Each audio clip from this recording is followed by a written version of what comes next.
Hello, everyone. I'm HearMeowt. Welcome to my channel. Tonight, we're going to be talking about what seems to be the most intensely debated matter going on right now with Lorne Armstrong, and that is the information contained within his most recent motion to try and be removed from lifetime probation. However, what I haven't seen many people focus on is the language in response to Lorne's filings by the government, and it indicates to me that Lorne might have actually screwed himself yet again, which is much spicier. Could Lorne be going back to prison? Is there any credibility to anything he's saying? We will be reviewing all of Lorne's probation history with all the filings so everyone can have a full picture. And before we begin, of course, for those of you who are just joining us for the first time, this is a commentary channel. I keep getting responses on videos still saying too much commentary. I don't know how else to say it. For those of you who don't know what commentary means, it means I'm going to be pausing and talking about the subject matter. But let's get absolutely one thing clear. Again, no fun in any of these chats. This is not a channel to have fun or hang out with friends. This is a 100% serious video, of course. And, I'll just shut it down if I see anyone laughing. But if you do enjoy that kind of stuff where we have no fun, go ahead and subscribe. Please remember to click the like button. It does help the channel out. And hello to everyone here live with us in the chat. Hello to the replay crew. Remember to kiss your fingers. All right, let's go.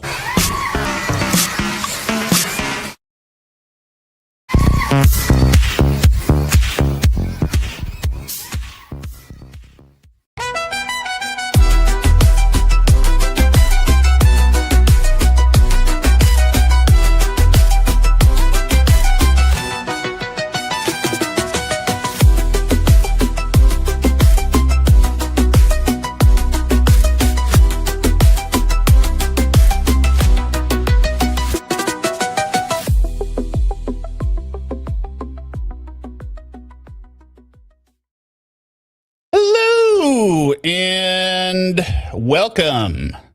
Let's go ahead and bring up the co-host who showed up so far. Of course, you know him as the one, the only ExDerek. Hello, ExDerek. Good, and you? Yes. Can I ask a question before we start? Yeah. Why the hell do you talk so much during these videos? I don't know. Just play the video.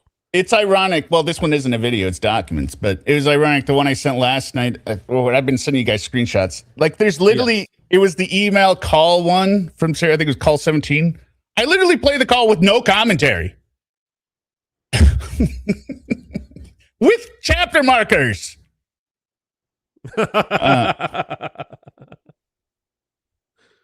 Okay. Well, Suma will be here eventually, I think. But we hope. For those who don't know who Lorne is, check out the Lorneography playlist in the description of this video. I forgot to say that earlier. Check out all the playlists in the description of this video for all the different subjects we covered.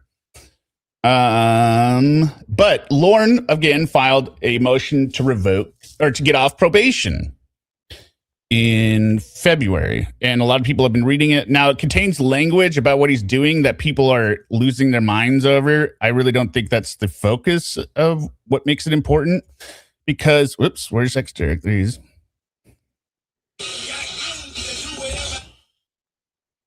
What we're going to do is we're going to look through the PACER documents, and I've got them up here. We're going to go through basically the conditions that were added on to his probation, and then essentially every time he filed something asking for. We're not going through every single document because some of them are repetitive, but we'll hit the highlights here. But what I want to point out first here, and the reason we're having this stream versus just listening to others say the same thing. Where's, there it is. We go all the way down to the bottom, right? This is Lorne's request for early termination that was filed. And the response was request for extension of time to file revocation report. That is not a request to oppose or deny probation. That is revocation. That means back to prison. Yeah, and that's That's the one that I sent you, that little clip, and it's so weird. It stands out. Yeah, look at the last time. Response in opposition, response to motion. This is not response or extension of file. Motion to extend time, right? There's no word of revocation up here. The last time we saw revocation was in 2019 when he went back to prison. So we could only hope. Actually, let's start with. Do we want to start with why we think he's going to be revoked? No, I think build up to it. Okay. I think we get the answer in his filing, basically. I'll tease it like that. Well, we think we get the answer. We have a theory, right? Right. We've been bouncing around the theory. The theory is based on the fact that the motion or revocation was only filed, 8 days after he filed his request for early termination of probation. If they have something on him that's separate and aside from whatever he said in his filing, why wait? Why wouldn't it have been filed before then? So I think it's in something he says in there, and it's very specific. But what we're going to do is, so Lorne started his probation in 2012, and 2015, just going to show, these are some of the conditions added to his probation, right? So even though it started in 2012, this was a modification, either clarifying or adding stuff. So we've got a couple things in here. Go ahead. What were you going to say? No, I didn't say anything. Oh, I thought you said something. Defendant shall fully participate in sex offender treatment as directed by a supervising officer. Defendant shall submit to periodic random polygraph examinations as directed by the probation officer. But then it says no violation proceedings will arise solely on the defendant's failure to pass the polygraph examination or on defendant's refusal to answer polygraph questions. It could generate an investigation, though. Defendants shall participate and comply with the requirements of the Computer and Internet Monitoring Program, which may include partial or full restriction of computer, internet, intranet, and or internet-capable devices, which we know he was under the conditions of, right? Because he talks about, I'm getting my computer back, and then he loses his computer again. Got to get the monitor. Yep, get the monitor. And then he talks about the burn phone, where he's trying to get around probation. The defendant shall comply with the requirements of the Sex Offender Registration and Notification Act. So he's got to register as a sex offender. Defendant shall participate in mental health treatment as directed by the supervising officer. And he has to submit to searches. Okay. Then, so this is in July of 2015. Then we get the Catfish starting, or the trolling starting with Ramona and Emma. And we get drunk Lorne. So they add this modification at the end of July 27th, 2017, to modify as follows. In addition to any other requirements, defendants shall submit to testing with a remote alcohol monitoring device that measures breath alcohol content for a period not to exceed 4 months, not to exceed 5 tests per day. Defendant shall pay, blah, blah, blah, blah. Shall not tamper. Defendant shall not associate with individuals consuming alcoholic beverages. Shall not frequent establishments whose primary product is alcoholic beverages. So there goes karaoke singing. And shall not use any medication containing alcohol without permission. And this was because he just continued to drink. He would not paused right here. Now we have this call. This call is out there when he's talking with Ramona, just screaming like a raging drunk. On July 26, 2017, the U.S. probation officer received a call from the Maine State Police. State Police reported that on the above date, they responded to the defendant's address for a welfare check. The caller stated to police that the defendant was suicidal. So this was somebody randomly calling in that was probably listening to the stream. I believe it was, for anyone who follows Cyrax, another lolcow, I believe it was Music Biz Marty who called it in. I could be wrong, but I'm pretty sure it was. Okay. So remember, before this point, Lorne could drink. He just could not keep himself under control.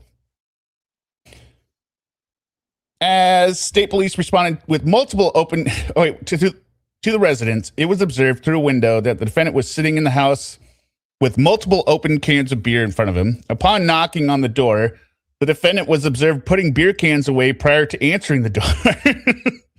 I love this. After making contact with the defendant, he told the police he was not suicidal, which we know is true. Somehow we can't figure that out. The defendant called this officer on July 26, 2017 to report he had contact with the police and that he had drank alcohol. During that conversation, the defendant admitted he has a problem with alcohol and would benefit from substance abuse treatment. Yeah, and in that call, the cop actually talks to Ramona on the call. Yeah. And the cop asks if Lorne is a suicide risk. And Ramona says something along the lines of, he would be the very last person I would expect to commit suicide. And Lorne, you could feel through that call, you could feel the terror in his voice.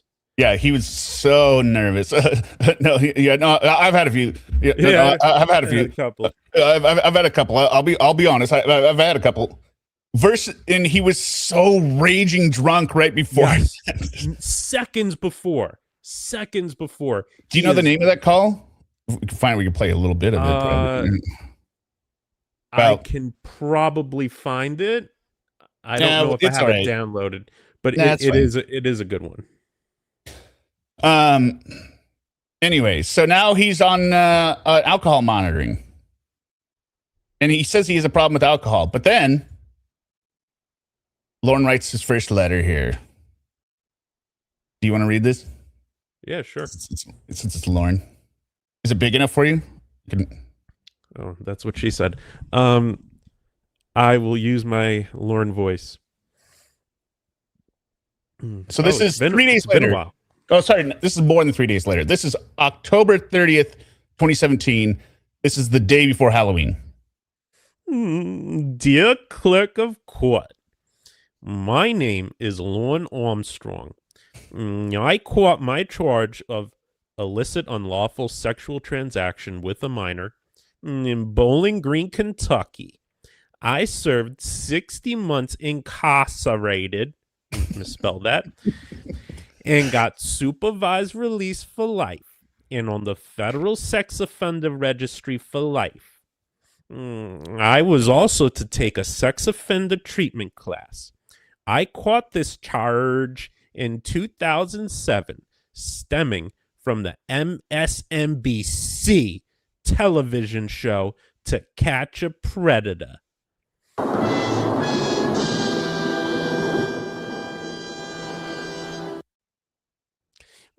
Since I have been released, I have taken the sex offender treatment class for the last 5 years.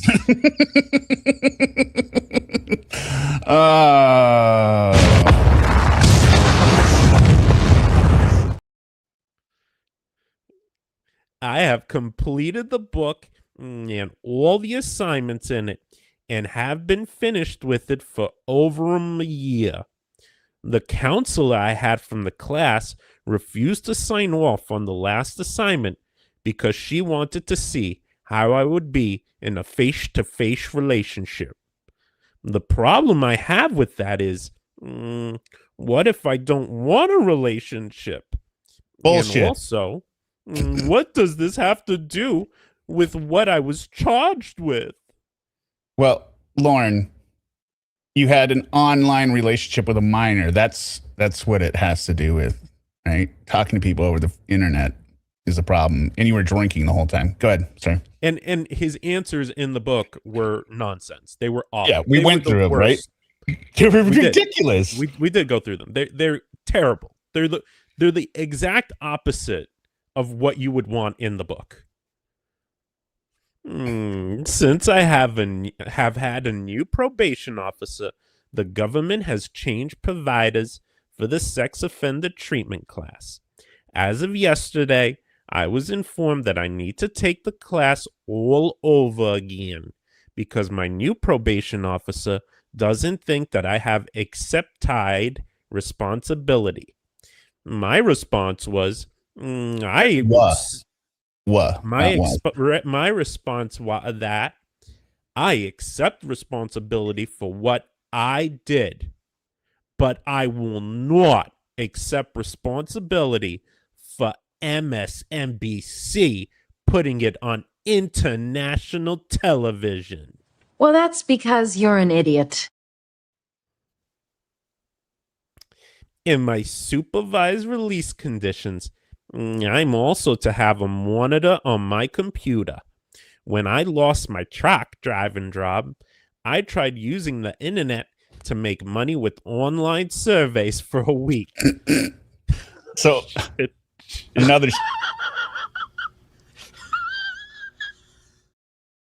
he was getting scammed for a week. That's like the classic scam. Yes. Doing surveys. Yeah. I also had a YouTube channel, which is still up. Yeah. I also had a YouTube channel to keep online obsessors at bay that I was checking up on, but had it minimized most of the time so I could try to find other ways to make money. Other scams. What? How does creating a YouTube channel keep obsessors at bay? You are feeding them. It's so stupid. Well, because he's not looking at it. He minimized it most of the time.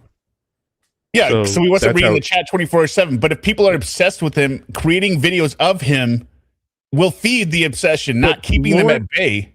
Lorne is like a child who has not gotten that permanence yet.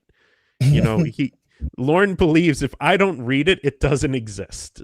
Right. If I don't think about it, it no longer happened.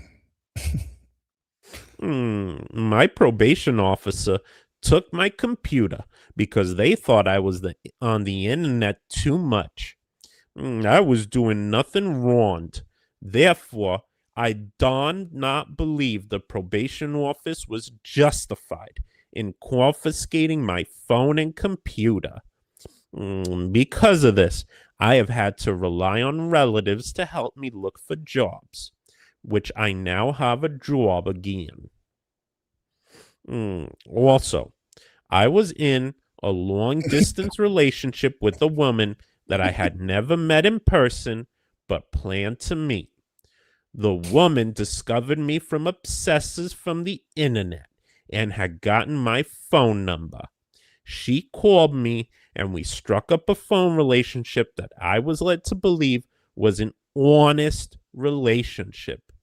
I had no idea I was being catfished. My probation officer's supervisor called me and demanded that I break off the relationship. Although I understand why he would recommend that I break off the relationship, I do not believe he is justified in demanding that I break off any relationship. This is not a communist country. I'm singing for you now. His job is to help me see things, not to demand that I break off a relationship with someone when I can't see the extent of the harm that is being done because I don't have access to information I can only get from the internet. All right, pause a sec. That was a hefty little sentence for Lorne. A paragraph. So, I mean, for all of those who continue to ask the question, does Lorne ever find out it's fake? This is at the end of 2017, and he already knows he's been catfished at least once. He's either just talking about Ramona or he's talking about Ramona and Winnie. I believe he's talking about both at this point. I believe he's talking about both. And this continued for another 5 years. That's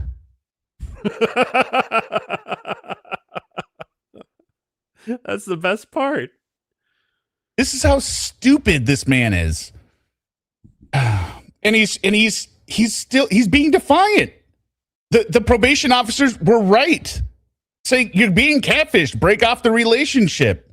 You understand why I would recommend that, but I don't believe he's justified in demanding it. Oh,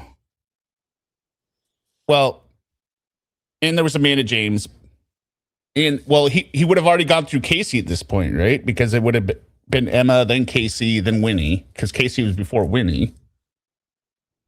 Casey 2. Correct. KC, yeah. All right. And also, as Boomshicky said in the chat, let's not forget also there was Amanda James who was catfishing him, but on a whole different level. Is this his real letter? Yeah, this is from Pacer. This is real. This is in federal court. This is in federal court filings. Now, how much is... It's mostly true. Like, I don't think he's telling any falsehoods. Yeah, there's nothing that's really a lie in here. It's all embarrassing. Yeah, it's terrible. Third, my probation officer now tells me that I need to take time off of work to check in with her once a month. I do not see the thought process in this being justified when I'm told to take time off of work, time off of my livelihood, to travel 1.5 hours away just to check in with her so that she still knows that I exist, when she knows that if I did not have to be there to check in with her, that I would be at work, putting my part in for society.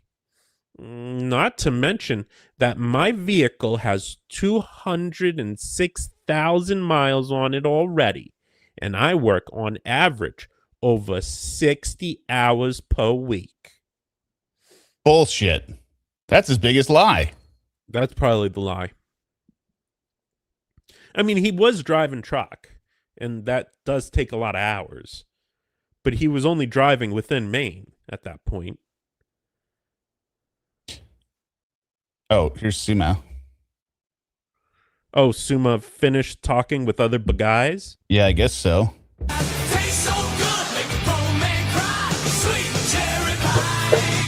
There she is. Done with other guys. Hi. Somebody, hello, Suma. How are you? I'm good. How are you? Good, and yo? Somebody said there was a new filing in the family court. I'm looking at it. It just looks like a billing record. It's a billing record. Yeah. Yeah, okay. I don't know if it's from the court or from Sarah. I understand. Nah, this looks like just a financial... It's like this is what I would see, a transactional list, the arrearages. So like it's nothing worth... or something. Yeah, it's nothing worth reading. It's an unpaid balance of $3,105. $3,000, really? I thought it was only like $100. I think that was child support. I don't know. Yeah. So, which is still being figured out. So, whatever. Okay. Keep going. Hi, guys. Hi, everyone. Go on. What's happening? We are reading Lauren's first letter to probation. Or to the court. Complaining about probation. About probation. Fourth is my alcohol consumption discussion. This is from 2017. Just to let you know. Okay. My charge had nothing to do with alcohol. They put this stipulation on me for reasons that I don't understand. It's because you're an alcoholic, Lorne, an abusive alcoholic.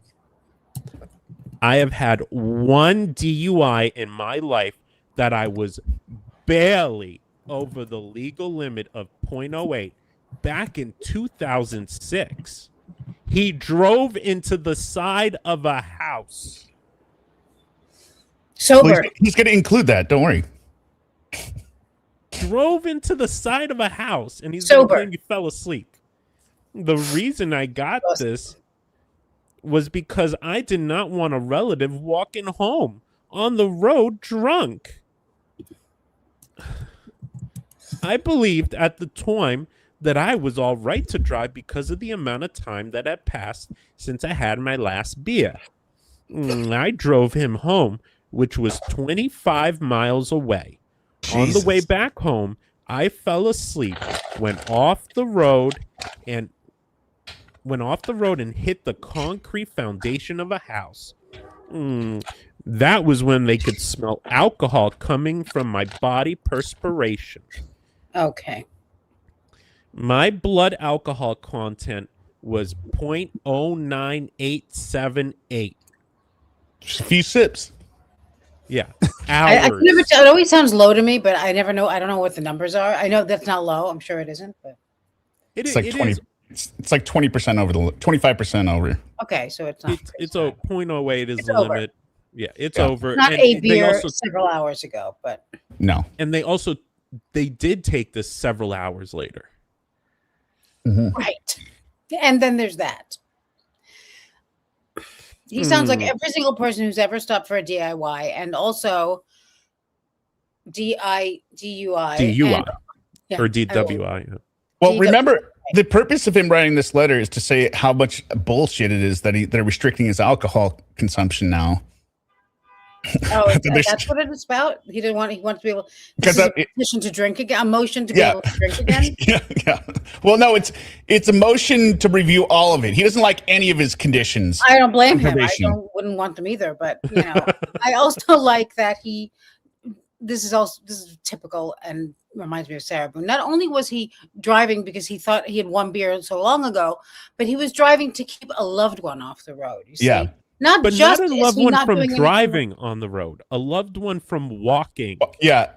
Walking home 25 miles. Is that what he said? Yeah, that was Well, Roy would have whatever. just slept in a ditch. I mean, also, it's just ridiculous. but it's Roy actually likes making sleeping it in more ditches. dangerous for him then. You're going to get killed riding with a drunk driver more than you're going to walk as a drunk. Give me Like, the keys. I spent one day in jail. I believe I paid a fine, but cannot remember. Took the deep class, and my insurance paid for all damages to the concrete foundation. I have not driven with alcohol in my system since. Okay, Bullshit. there's a big lie. There's a Bullshit. big lie. We've literally have him on phone driving drunk. yes. And on the phone, although I guess he had the Bluetooth on, but still. Yeah. Yes, and on the phone as well. That might be the one time he didn't have the Bluetooth on. Now, does anyone remember what the reason I read out the condition, right? What did it say in the second half of it? What did this say? Defendant shall not associate with individuals consuming alcoholic beverages, right? It's like the first line. Okay, now read your next line. Got it. The only time I ever drink now is at home or at the home of one friend. That's a violation, Lorne. Drinking, you idiot. I would love to be able to go to a karaoke bar again, but because I'm a good singer, it draws attention to me. And I do not want attention being drawn to myself in a public place. You know, I think he's right there. I've never heard that. I think his singing really would attract attention. It would. Because he's a good singer, that's why. He said in Nashville, people would stop out of the street when the door, because the bar would have it open to the public and he'd be singing and people would stop to listen. Just random tourists. Or read the menu, but whatever. Like Music City Hall of Fame, whatever, screw that. Let's listen to this guy. Hang on now, yeah. I've had enough attention being drawn to me by MSNBC. I have not been perfect with my alcohol consumption. I will be honest. But I do not believe that an alcohol restriction is justified being on my supervised release conditions. The probation office has put me on a breathalyzer device because I was drinking while on the phone with the woman I was in the long-distance relationship with when an officer showed up at my door for a welfare check that some obsessor from the internet called for. Wait. I only had 3 beers at the time. Sorry.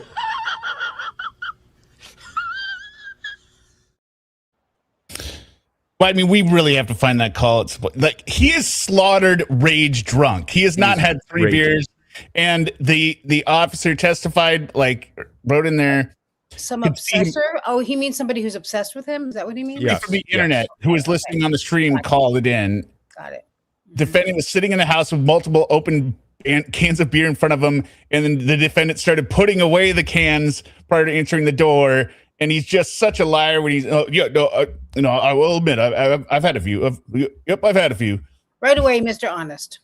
I do believe he was naked as well, Of course. if I remember the call He's correctly. got his little rage boner. Yeah, it's a little. Yeah, it's just there, erect. I only had 3 beers at the time. If he was that sloshed with 3 beers, I mean, there was no need for the breathalyzer device to be added to me. Says What? the expert. Although I have not been completely compliant with the alcohol consumption condition, I have not and do not get out of hand with it. Finally, I am constantly be threatened with going back to jail by my probation officer's supervisor. First of all, wouldn't it be quite a waste of taxpayer money to incarcerate someone when there is no good justified reason? Second, I was telling my probation officer and her supervisor about my childhood and the type of person I've always been. The supervisor told me he didn't buy it. To be honest, I wasn't trying to sell him anything. It was a story about my childhood. My probation officer and her supervisor are abusing their power. They need to get their jobs and their authorities back into perspective. I have a few quick things I want to. Okay, good. Go ahead. One is, and finally, and then the next paragraph is, and second of all, Yes. and second, First, was telling finally, first yeah, of all, right. second. finally, at lastly, and then second. Also, I was telling my probation officer, and her supervisor about my childhood. The type of person supervisor told me he didn't buy it. Okay, never mind. I thought there was a gender switch there, but never mind. I'm wrong. No, but I do wonder if the story he was telling was a story about Deviled eggs. no, it could be that, but also the story about how he has not lied since he was 11 years old. 11. Since he was years old. Yesterday, he can't last that long. No. Right. All right, scroll down the page. All right. My family and friends are all disgusted with their actions, and I'm concerned that they may end up being the cause of me losing my new job if the ignorance is not reined in. Look at him spelling rain right. I'm asking the court for a federal defender to be appointed to me so that I can get my supervised release conditions straightened out. I do not have the means to hire an attorney due to the fact that I am in the process of going through bankruptcy. Sincerely, Lorne Armstrong. So it says the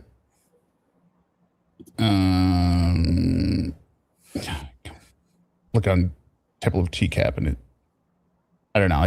I want to find that. It says Lorne rages at Ramona is what it's called, but it's not that. It's from 7/29, but that doesn't seem right either because they filed it on 7/27.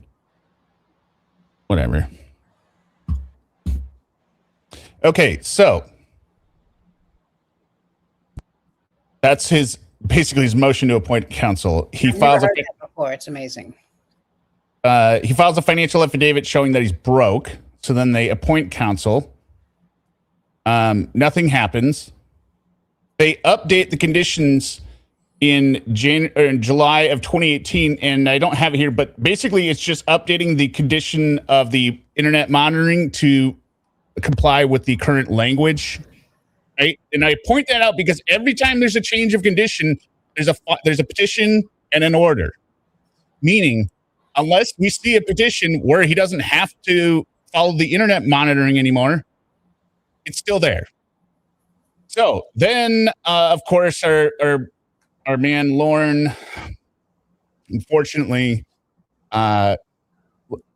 he's rolled the dice too many times, and he's going to prison. So they have the warrant for his arrest, and the warrant for his arrest is based on all these incidences.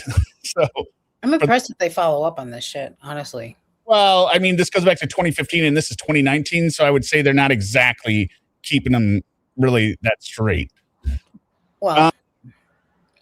So here are all the violations he was arrested under. For those of you not familiar, this is kind of a timeline.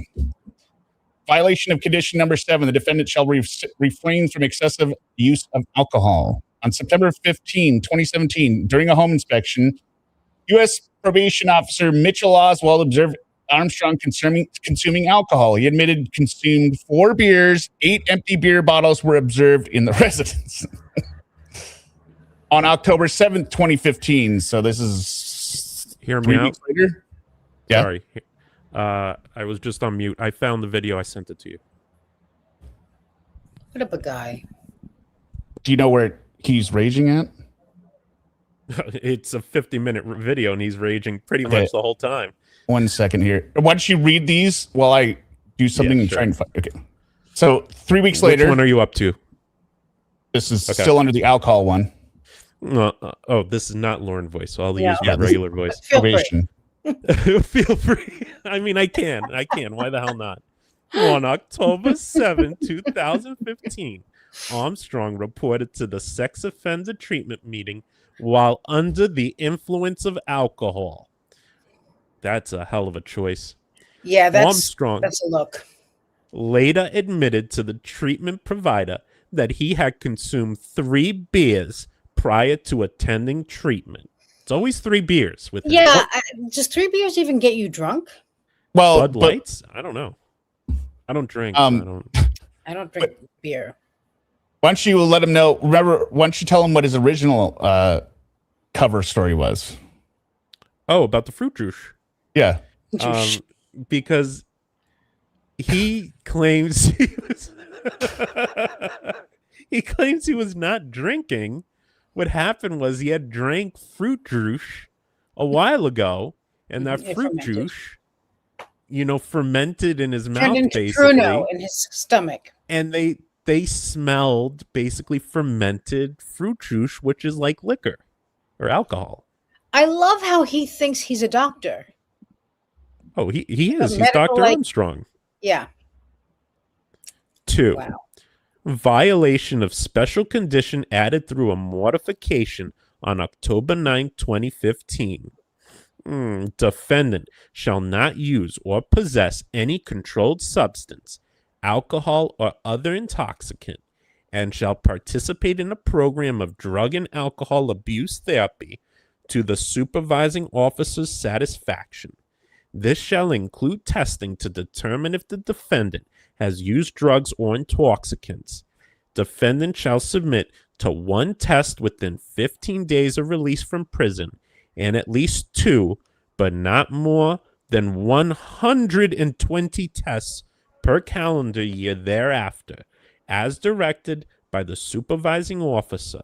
Defendant shall co-pay for services during such treatment to the supervising officer's satisfaction.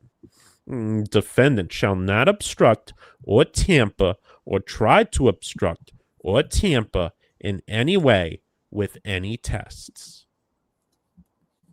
So that was the violation, or that's what they claimed. Hear me out. Can you scroll down a bit? Yep. Yeah, I know you're doing things.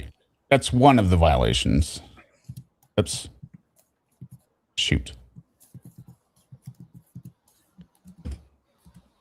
These are all incidents.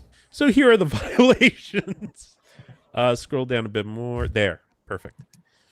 On May 4th, 2017, Armstrong admitted to supervisory U.S. probation officer Bryce Turgeon that he had consumed alcohol on March 29th, 2017, and drank an average of a 12-pack of beer over a weekend 3 times per month.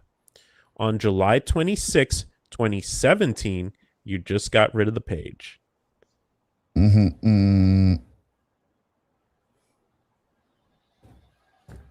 Right. On July 26, 2017, Armstrong admitted to this officer that he had consumed alcohol that day. On October 4th, 2017, Armstrong submitted a positive alcohol test with a .063 BAC. A U.S. probation officer, Stacy Laughlin, contacted Armstrong about the positive result, and he admitted to consuming alcohol. This is such an idiot. This is after he's on the breathalyzer. Why was he? I've asked this before and I don't remember. Why was he not allowed to drink under the conditions? Is that They added that condition because they were getting sent calls being like, this guy's driving around drunk. He's raging on the phone. Alcohol was involved in his original crime. So, was it involved in his original crime? That's what I didn't know. He claims it kind of was. Oh, he blamed the alcohol. Kind of. He says he was in a bad state of mind. Okay. Yeah, I was drinking a whole lot. That's why I was talking to Kayla. That's what you get. Yeah. But no, he shouldn't be around alcohol. Lorne, alcohol, liquored up. Lorne, no matter what, is disgusting. But alcoholed up, he's hilarious to listen to. So little side information here. So because remember, it started in July, the monitoring. So then in December 2017, they removed him from the breathalyzer program for some reason, even though he had a fail in the middle. So guess what happened? He kept drinking. But go ahead. Yeah, because if he doesn't have anything to ensure his cooperation, he will not do it. He has no sense of responsibility. Common with these people. Even when he has it, he still does it. Yeah. Yeah. On April 16, 2019, Armstrong admitted to this officer he had consumed alcohol, 6 to 12 beers during an evening, approximately once per month over the past year. On June 28, 2019, Armstrong called this officer to report he had consumed alcohol 3 times since his last polygraph exam on March 28, 2019. On July 24, 2019, Armstrong admitted to the suspo Bryce Turgeon he had consumed alcohol on July 7, 2019, and reported he had been consuming alcohol on a weekly basis since he completed the SoberLink testing on December 4th, 2017. He reported he consumes, on average, 7 to 12 beers in a sitting.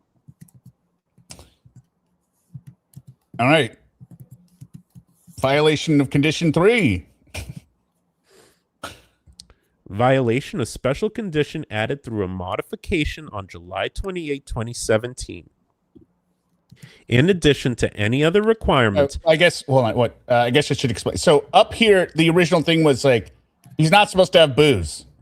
Then he had another condition added with the testing, which he also, so it's a separate violation that you failed the testing, right? Like, so it's a double whammy if people are confused. Because go ahead. In addition to any other requirements, defendant shall submit to testing with a remote alcohol monitoring device that measures breath alcohol content for a period not to exceed 4 months, not to exceed 5 tests per day. Defendant shall co-pay for services directly to the monitoring company to the supervising officer's satisfaction. Defendant shall not obstruct or tamper or try to obstruct or tamper in any way with any tests. During the remote alcohol testing period, the court authorizes a search of defendant's geographic location and movements by the probation office via the program's equipment. On October 3rd, 2017, Armstrong failed to submit a breath test as directed.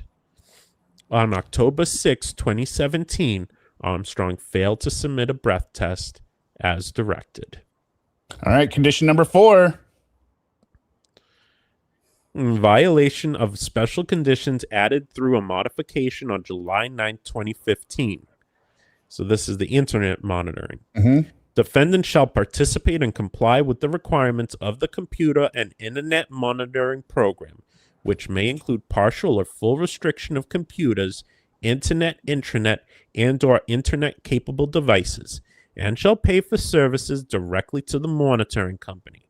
The defendant shall submit to periodic, unannounced examinations of his/her computers, storage media, and or electronic internet-capable devices performed by the probation officer based on reasonable suspicion of contraband evidence of any prohibited data and or the removal of such systems for the purpose of conducting a more thorough inspection. And here are the failures. Big one, in my opinion. On February 9th, 2018, Armstrong admitted to P.O. Bryce Turgeon he had purchased an unauthorized smartphone. This one's important. Remember this for later. Yep. On March 28, 2018, Armstrong admitted he used a third party to access the internet without permission from U.S. Probation. He admitted he would have the third party make changes to his YouTube channel to circumvent being prohibited from internet access. This is a violation of the Computer and Internet Monitoring Agreement. Now, see, that one I don't understand. Remember, he said he could just stand behind Roy or Mom and tell him where to go, and as long as he's not touching the keyboard. Remember, he said he was fine. Right. I could just stand behind. He's such an idiot. Mom, ask her if she wants to see it. Also with this moron calls it a burn phone on the call. He complains to Ramona, once you get, that's why you need to get burn phone. Like, don't call it a burn phone, Lorne. Gotta get your own burn phone. Don't.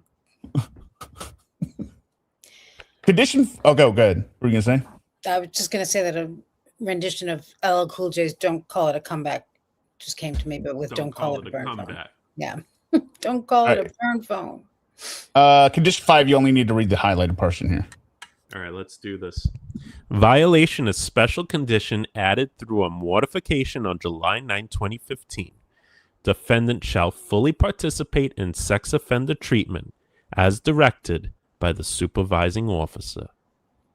And then I guess this. She shall abide by all policies and procedures of that program. And this is really the one that this and the alcohol on the 24th up here really did him in. Yeah, that was the nail in his second coffin. This is what sparked his arrest. Like, go ahead. On July 25th, 2019, Armstrong was suspended from sex offender treatment. Jesus Christ. For purposefully withholding information regarding his behavior pertaining to his alcohol use as required by the treatment contract. And then they say the term of the supervision should be revoked. Good. So Lorne went back to prison for 6 months. Now he was pissed at Bryce because, you know, the range was 3 to 9 months and they gave him 6. And he's like, I should have only had 3 months. You know, I've never been in trouble other than one DUI. Right? Like, he always keeps saying he's never done anything wrong. The transcripts are out there of the hearing. He's crying like, "Oh, I just want to do my cooking program. It'll be on YouTube." Well, Shins was there. Shins was there along with Andy. Yeah, Andrew Burkett. So still thinking in the chat, who's in the chat right now, was there and saw Lorne in person. And Lorne's mom gets up and reads the statement. My Lorne, boy's a good boy. He takes out the trash. Lorne has 2 dogs. Okay, so he goes to prison for 6 months. He gets released in February of 2020. That's when he makes reconnection with Jamie. That's the transition. That's the transition of the arc. It's away from the Emma arc. Now it's into the called the Reborn arc, right? And that's when he reconnects with Jamie, the robot who's lost her voice due to COVID. And obviously they weren't talking on the phone at that time because COVID hadn't really come out that much yet, but they were messaging, right? So it started in February, and that's when we get the 4-footer story. Like, no, I wanted to celebrate Christmas, so I cut down a tree out of my yard. Okay, it wasn't a tree; it was a ceramic tree. I didn't want you to think I hated Christmas. What tree? What tree? I have a tree, honey. The recreation of these is out there. I highly recommend you listening to like Lorne or like Wes is the judge, I think. Yeah. So is Shins read for some of it, or is it Joey TCAP? I don't know. Whatever. It's kind of funny in there with them. Maybe we'll do it on a separate call, but like the probation officer is describing the scenarios of the calls, and it just sounds so much funnier when you hear it. Like, especially the detention hearing one, where he's like, yeah, no, he told me he wanted to move to California because the woman he's in love with is sick and she's going to die. And so he wanted to go marry her before she died. It as her final wish. And this is obviously Winnie gaslighting him. I want to marry you as my final wish. And they denied him. But then we get motion to appoint counsel. Let me close some of these so I can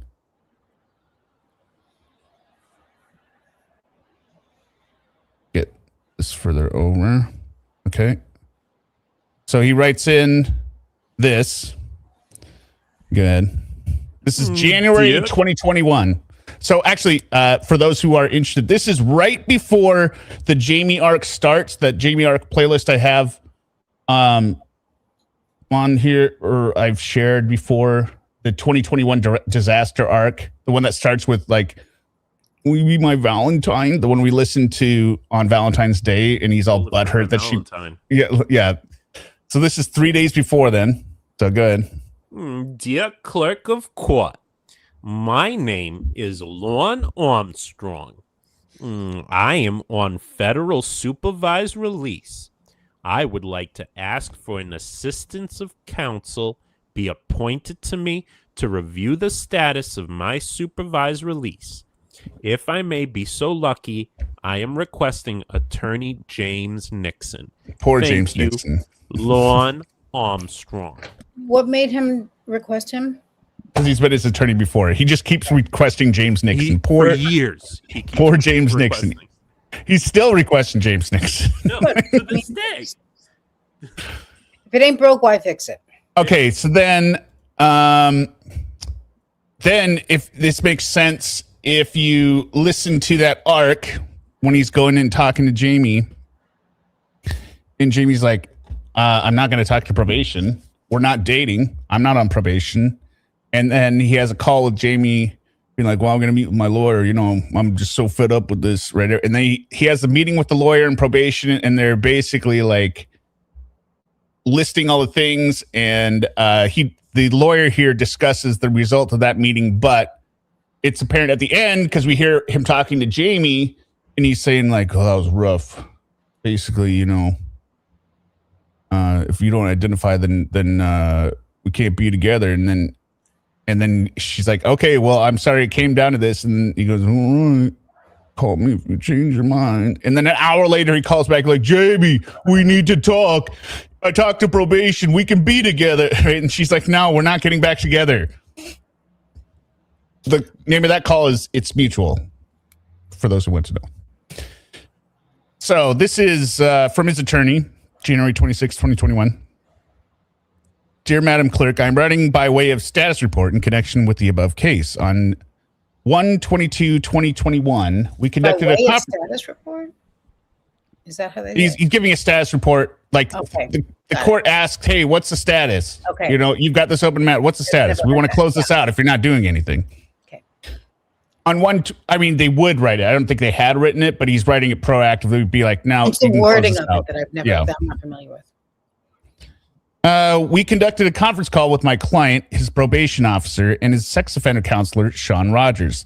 That call lasted approximately 45 minutes. By the end of the call, it became apparent that this matter is not in order, but for a motion to amend the condition of supervised release. Accordingly, I will not be filing any motion at this time. I've explained this to my client. He concurs. I told my client to contact me within a year if he wants to renew his efforts to address conditions of probation. Until then, I plan to close this file. Thank you for your attention and consideration. Very truly yours, Robert A. Levine. Well, he didn't get James Nixon. That was the problem. I thought he did get James Nixon. No, he does a lot of the time, but he didn't this time. Right? He just got the one on the docket wheel. Levine owed Nixon a favor, I guess. Yeah, a big one. Yeah. I'm gonna release your nudes if you don't take this. Yeah. Okay, so then fast forward to 2024, right after Valentine's Day. Very, very pivotal day in Lorne's life. This is 2024. So we get this letter out of nowhere again. This is you.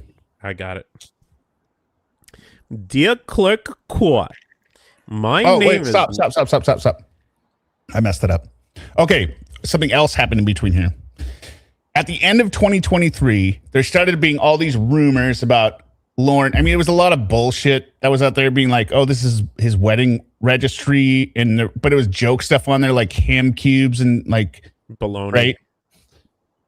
And so there was all these rumors of like, oh, he has a kid and all this kind of stuff. He's going to Canada. So then Lorne writes a letter to the court, which was sealed, and I haven't found a copy of it anywhere. But we have the response of the government to his request, so we can kind of infer what he wrote in there. Okay. This is now sealed as well, but it matches up with the docket number. So his letter would have been docket number 42. We have this, which is docket number 43. And it says, government's response to defendant's motion to travel into SEAL. The United States of America has reviewed the defendant's motions in the form of a letter dated December 26, 2023, requesting travel to Canada into SEAL, docket number 42, his letter. The government has no objection to the request to travel to Canada or the request to SEAL, January 2nd, 2024. Now, people kind of lost their minds at this point. All the government is saying is like, yeah, he can go to Canada. Like one less pedophile in America, that's probably good for us. Right. But he also has to get into Canada. He has to get into Canada. Canada might not just be like, oh, yeah, bring us an egg. We could use an extra one of those. Now, here is where it gets murky, right? Because Lorne is claiming, as of most recently, that he's dual citizen. But he would have had to have applied for that. And I don't know how he gets that if he's a registered sex offender. Canada doesn't let... You have to apply. He would have had to get it before he became a registered sex offender. Really? Yeah, they can deny that. They could, like, no. But are you sure they would? Canada? They don't let DUIs in. He's got a DUI as well. But he has the right to become a citizen if his dad was a citizen. Yeah, it depends on what those rules are. Well, I don't actually. I'm speaking on my ass. I don't know Canadian immigration law. Right. We don't know, but it's possible. But also, the thing for me is, like, wouldn't he have to give, like, wouldn't you think that there would be something, you would just give the proof? There's proof of that, right? You don't have to just say it, you can prove it. Hold on. Lorne wasn't born in Canada. So it's not the same as like a Ted Cruz, right? Where you're American citizen born in Canada, so therefore you get birthright under 14th. This is somebody who is a Canadian and they're born in America. You have to apply and get citizenship in that.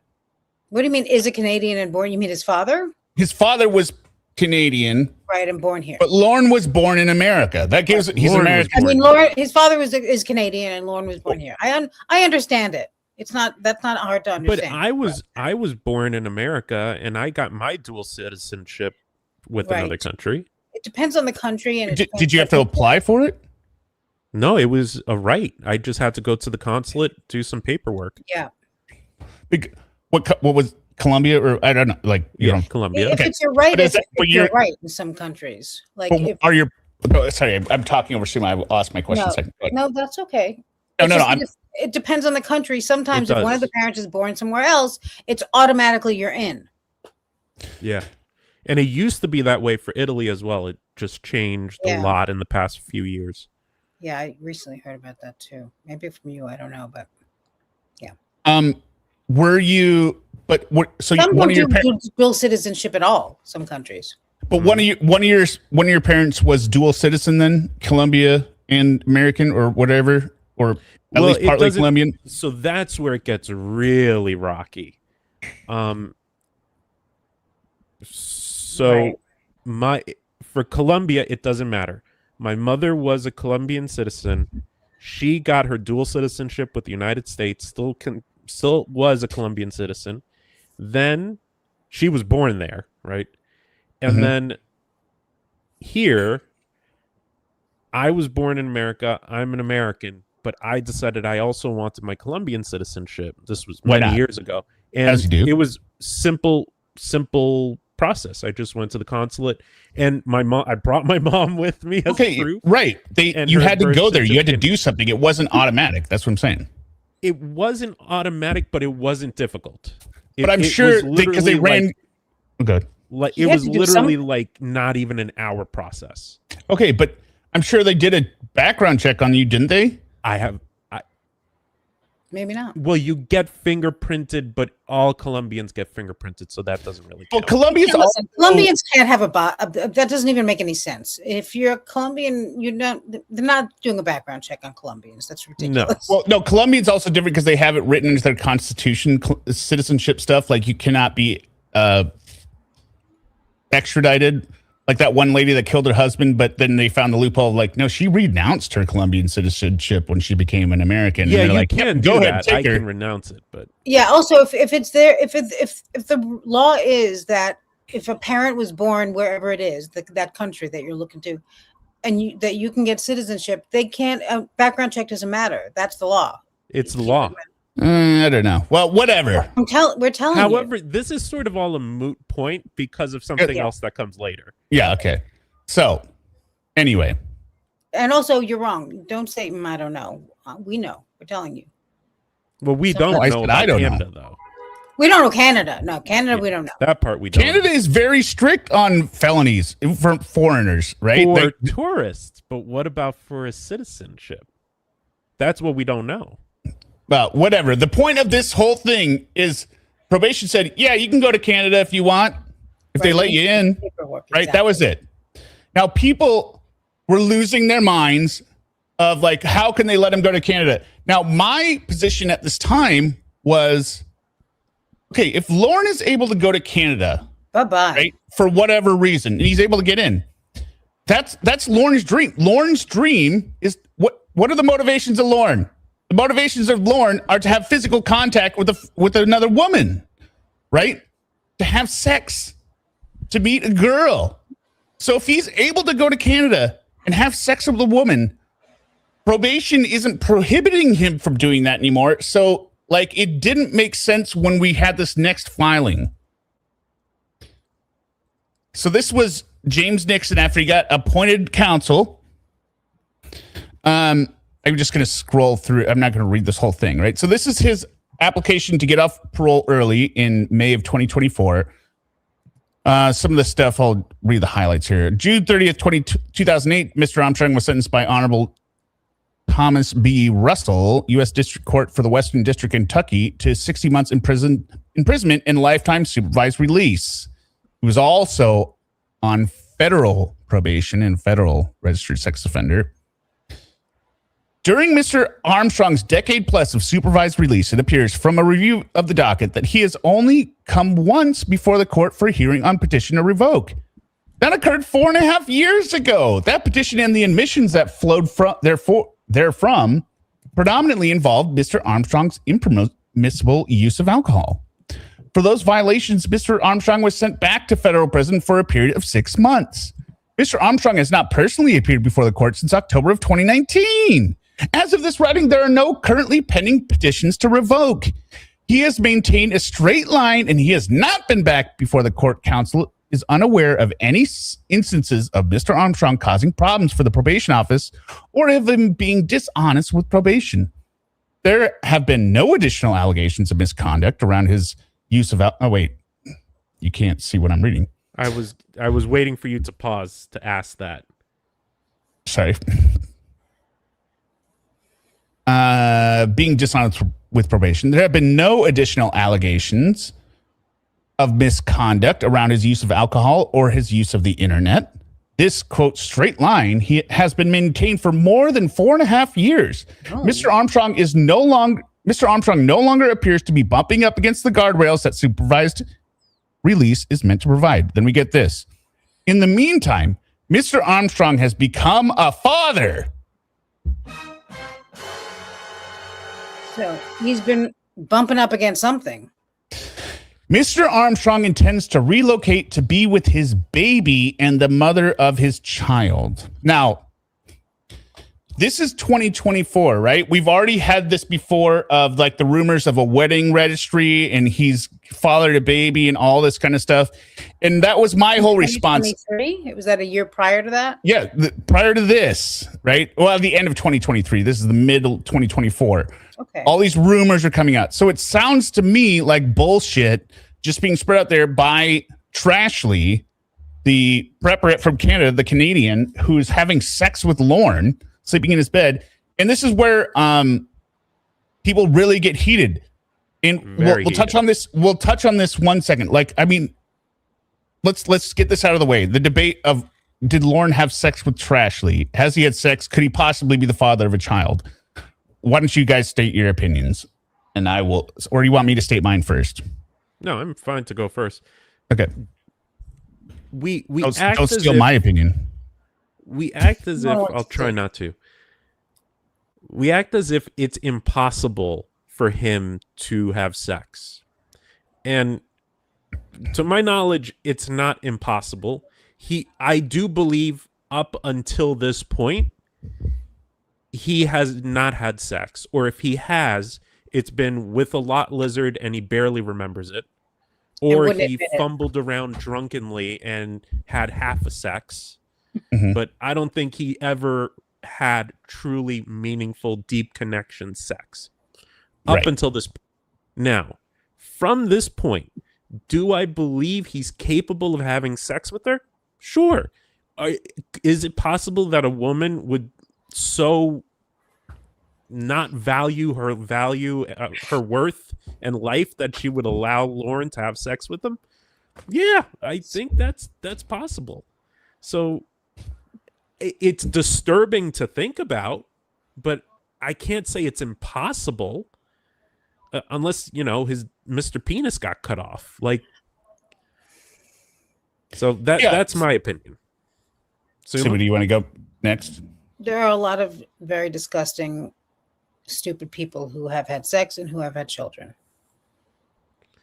And actually, I'll bump in one last thing I'll say is, besides this, I watch a lot of predator catching on YouTube and stuff. And the guys I see who continue to have wives and girlfriends after they get caught, and they make Lorne look, in terms of the sexual crime, not the catfishing, but just the sexual crimes, they make him look like a chump. And handsome. Yeah, and handsome. It's like I always say, they have a wife and a girlfriend, these people. Like that, yes. We can't. And my mother says, ugly people have all the sex. So yes. So I've seen it in other stuff. Now, someone exactly like Lorne, that's a little bit of a different story. All right, hear me out. So I'll frame it as this, and I framed it with you guys in text, right, which was nothing new. I don't understand the vitriol and refusal to believe that he could have sex. He has a penis. He's capable of having sex. It's a weird, crooked, tiny penis. I can send you pictures. But he can still stick it in a vagina, right?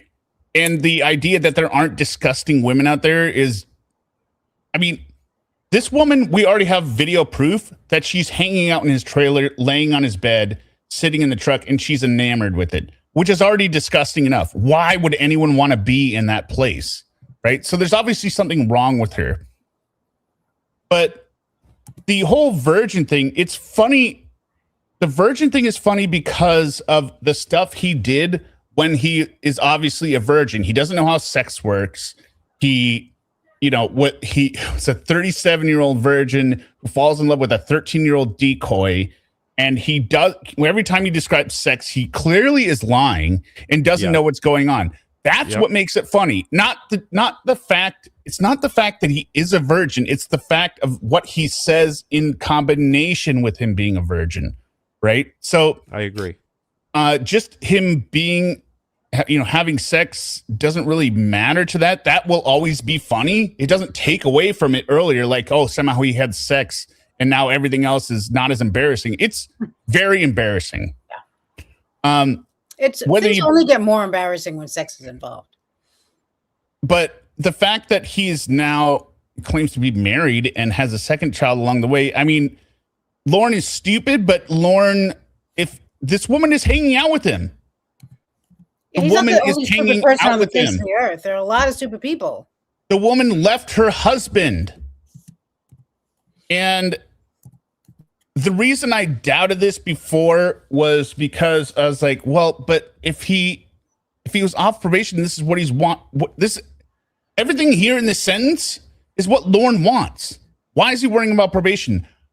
I think it's, as Reborn said on his call recently, because Lorne's actual overall goal is to get away from people knowing where he is. Right? He wants to get off probation because that's what keeps his address registered. But he should just be happy enough that he's having sex with a woman. Right? Like, and then I would say, go ahead. It doesn't matter if this is Lorne's child or not. The problem is that he's around a child. There we go. Yeah. Right? So whether it's his child or not doesn't really matter. He's around a kid. So there shouldn't be any debate over like, oh, well, you're full of shit. I don't believe it's his kid. Who gives a shit? He's around a kid. That's the problem. And his mother... That should be the issue. And his mother, Ashley, who clearly it's her kid, is comfortable keep bringing this child around Lorne. So is it that big of a stretch to believe that she would have sex with him? No. Well, I mean, if it's his child, then no. But no. Whether it's his child or not, you're still bringing it around Lorne. Yeah, I mean, that's happened all the time, unfortunately. Unfortunately, it does. But that's what, to me, Lorne getting his dick wet is so unimportant to me. Yeah. Yeah. Who gives a shit? But Lorne being around a child, that's... And unfortunately, that happens all the time, right? Like I said, I watch these YouTube videos of catches. The number of these catches that I was... Just before this stream, I was watching another stream where the dude was trying to hook up with an 11-year-old girl, and he had a daughter of his own. Yeah. And this guy is don't make the connection. Not exactly the sharpest tool in the egg box. Yeah. Even if people don't make that connection. They have mothers, they have daughters, they have wives, whatever it is, they don't make that connection because that's a totally different thing at work there, right? Like, here's one other. Sorry. Well, I guess we can go on record. Do I think the first child was Lorne's? I don't think so. I don't think it was his child. But Lorne is not stupid enough to believe that he can have a baby without having sex. Right. Right? He understands how babies are made. I could think of some ways you could trick him. Some ways. Yeah, maybe. Yeah, okay. Yeah, who knows what he sent her in the mail? Exactly what I was thinking. Sure. But I don't think the first baby is. I don't think it looks like him. People think it does look like him. I think Lorne looks like a baby, just like this. Yeah. Lorne looks like he looks like a baby. Not a day over zero. Look at he this looks little. Both like a baby and an 80-year-old man at the same time. I mean, there usually is a similarity, but that baby doesn't have that cute baby thing going on. Yeah, Kelly Bell says, I just still don't get how anyone would want to hang out with him. Right, but because we have proof. But we have proof that she does. She is. We know she is. Have we seen pictures of both babies? No. I don't know Well, if the there's second only one's one even baby born we yet. know of. Okay. Oh, okay. And Okay. the second First one one we is saw. on its way. So we saw the first one, who I didn't think. I mean, all babies kind of look like Lorne. I didn't think that one looked. If I look at his baby picture and him, I mean, he's bald and he's got ears, but other than that, And so my other thought in here was, if he's really going to Canada, why is he worrying about probation? He can go wherever he wants. What is he doing? Right? Go. Like, what are you doing? Yeah, just go. What are you doing here? Strange. Okay, so we'll keep reading, and this is going to become more. She's cute. What does this woman look like? Do you really want to get into bad. that? She's. I mean, we could Better than describe him. her. She's average. than him. I would say she's average. But she looks like somebody that's kind of weird and like messed up. She's my opinion. clearly a very messed up individual. Really? Right. To me, she doesn't look messed up. She just looks like No, Well, I'm But- talking about her teeth specifically, but well, no, I'm talking about her decisions. Like I said, as, I as thought we were everything. just talking about her physical. We appearance. were. No, no, that's for me. Like I said, with everyone, when everyone's giving me shit about making fun of Gungan because of her looks, no, I judge people based on who they are. So HearMeowt Ashley, sees it's the just- inside. I see the Yeah, inside. He's not a No, superficial person. that's right. That's right. He's no shallow Hal. No, that's right. That's why his wife looks like some kind of slee stack. You see. Compass Realty, we say that every stream of Suma's basically. I can fix her. Yeah. Okay, well, Every we're gonna keep body reading cam here. stream Suma does. I can fix her. I can fix Well, her. it depends. The woman has to be showing some titty or something. Then Yeah. you can fix her. As the court is aware, Mr. Armstrong's underlying offense was the subject of the American reality television series To Catch a Predator. I wouldn't really call it a reality TV series, right? It was just more like body cam. Mm-hmm. As a result, a veritable. So this is all of us here, people. This is what the lawyers dissing on all of us. As a result, a veritable cottage industry of online/internet sites have been created that are dedicated to Mr. Armstrong, his original offense, and the status of his performance while on supervised release. Well, it's more just documenting what he's doing. It's just documenting what he's doing. He's the. There's a reason he's the only one who's had this really done like this. Yes. Mr. Armstrong has, through the years, been followed, stalked, ridiculed, and insulted by this, quote, community. Does anyone here that has watched the Lorne streams feel that we have been too harsh on Lorne? have I lied about what Lorne has done? Yeah. All we're doing is listening to him talk and reading what he types. Yeah. Right? Straight from him. We are not making up anything. No. He receives harassing, hateful mail nearly every day. I don't believe that. I don't believe it either. His family has been harassed as well. I don't believe that. No, definitely not. Now, maybe there are people out there. One or two, but no. Most of the people like us, they can't read and write. They're not sending letters. No, but people have sent Mama Gwen dick pics of Lorne. Fine. But who gave? Sure wasn't him, first of all. Who also, provided the dick pics? Lorne did. Every day is what, right. First of all, someone took that pic and we know who it was.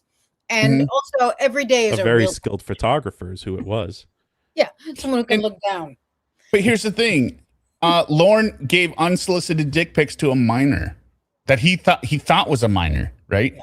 So is it that much worse that his mom gets unsolicited pics of her son's penis? Like what's someone who completely innocent who was just picked out of plucked off the street for this kind of right? Exactly. But I also would not say it's daily. I'm sure it's not. That's ridiculous. I don't think so as well. He has lost employment opportunities on the account of the efforts of this group. Now, this is bullshit. Every job he has lost, we've heard the reason, and it is something that he did. Yeah, but I will say people that have called his jobs. Fine, but every job he's lost, we've never heard a call of being like, "Oh, I lost the job because these cocksuckers are calling my boss." No, there's always a clear reason why he lost his job. Right, he ruined a truck. Programs should have job placement, is what they should have, because that's really what is needed here. he lost his trucking job at Moore because he ran into a guardrail because he fell asleep. He drove a truck with the PTO switched on, ruined the transmission. He failed to show up because it was snow outside, and everyone's like, "It's Maine. What are you doing?" But right? the other part is, what is the job market like in Cornville/Skowhegan, Maine? For pedophiles, Especially for an RSO. Well, no. Here's the thing. What's the job market like for if you only have the skills to be a trucker and you get a DUI and you keep wrecking your truck? Not good. Terrible. That's on you, Lorne. That is not on that's a different argument from what I'm saying. I'm saying even if it is his fault, there's only so many trucking jobs in Cornville/Skowhegan that I think he could find. So I do think he's running out of opportunities. I think he should be digging ditches and breaking rocks on the side of the road all day. Hold on. According to him, he was going to start up his septic business. Yeah, well, right? According to him, he also started up 2 new businesses right now. RSO pallets. And renovated his trailer. No, RS pallets. RS Roscoe pallets. Sadie Roscoe pallets. Sadie pallets. And then some debris removal. What was it called? Rugged debris removal. Rugged debris removal. But he loses the contracts because he's an incompetent idiot. Just like when he ran his first business where he stole money from Betty. That had nothing. That failed. It didn't have anything to do with harassers. That's before he was on To Catch a Predator. Anyway, if his supervised release is terminated, he would like to relocate and establish a residence/address that is unknown to the people who send these nearly daily communications. Well, so then he's like, Diane Downs, please, for my parents, just don't tell them where we're going, right? After more than 5 years in federal prison and more than a decade on supervised release, Mr. Armstrong believes he has learned the lessons our system aims to teach and has attained the stability necessary to move forward with a productive, law-abiding life in a new relationship with a new baby. I will say one thing. I remember when this came out and the shockwaves it sent, right? One thing that struck me then and still strikes me today is it never says it is his biological baby in any way. It always says as a new father, a new baby. It's very coyly phrased. Well, because his lawyer is writing this and he doesn't believe that Mr. Armstrong is impregnated a woman. But then, I mean, is that like legally sound for a lawyer to just write whatever he's been told? No, he's parsing the language, saying, well, I don't know if it's his kid, right? There's a new baby on the way. That's what he's saying. He doesn't want to get in trouble. He's just like, well, he doesn't even believe his client impregnated this woman. I guess he has to do this, right? Because he was appointed to. He has to represent the facts that his client brought, but also because he knows his client is a liar, because it's James Nixon has worked with him. He's probably trying to save Lorne from himself, believing like, what if this is not your kid? Let's just put in a new baby's coming, right? Because if you're lying in these filings, that's not going to be good. What if they do a DNA test? Because James Nixon is a normal human. He's probably like, he's the one who wrote with somebody. This woman is trying to get something off of him, like, you know. Isn't he the one who wrote the thing about Casey? I think that was just another random, like, what do they call it? Consultation, right? Or something. Right? I don't know. It could have been Nixon. I don't know. His one petition on supervised release was largely centered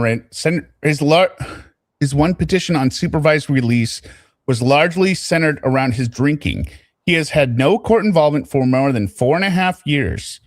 It does not appear that there is any continuing need to protect the public from Mr. Armstrong. Yeah, bullshit. Right. And this is why we read the Lorneography. All right, everyone. Okay, so that's what he submitted. Then the yeah, I could read this. The government responds. Oh, wow.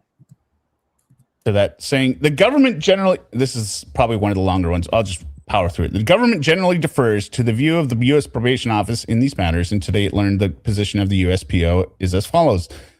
On June 30th, 2008, the defendant was sentenced with the Honorable Judge Thomas Russell, United States District for the Judge for the Western District of Kentucky to 60 months imprisonment with a lifetime supervised release following conviction of one count of travel in interstate commerce to engage in illicit sexual conduct, blah, blah, blah.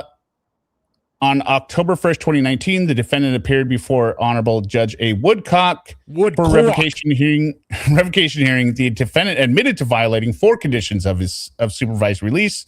It was sentenced to 6 months of imprisonment to be followed by a lifetime of supervised release.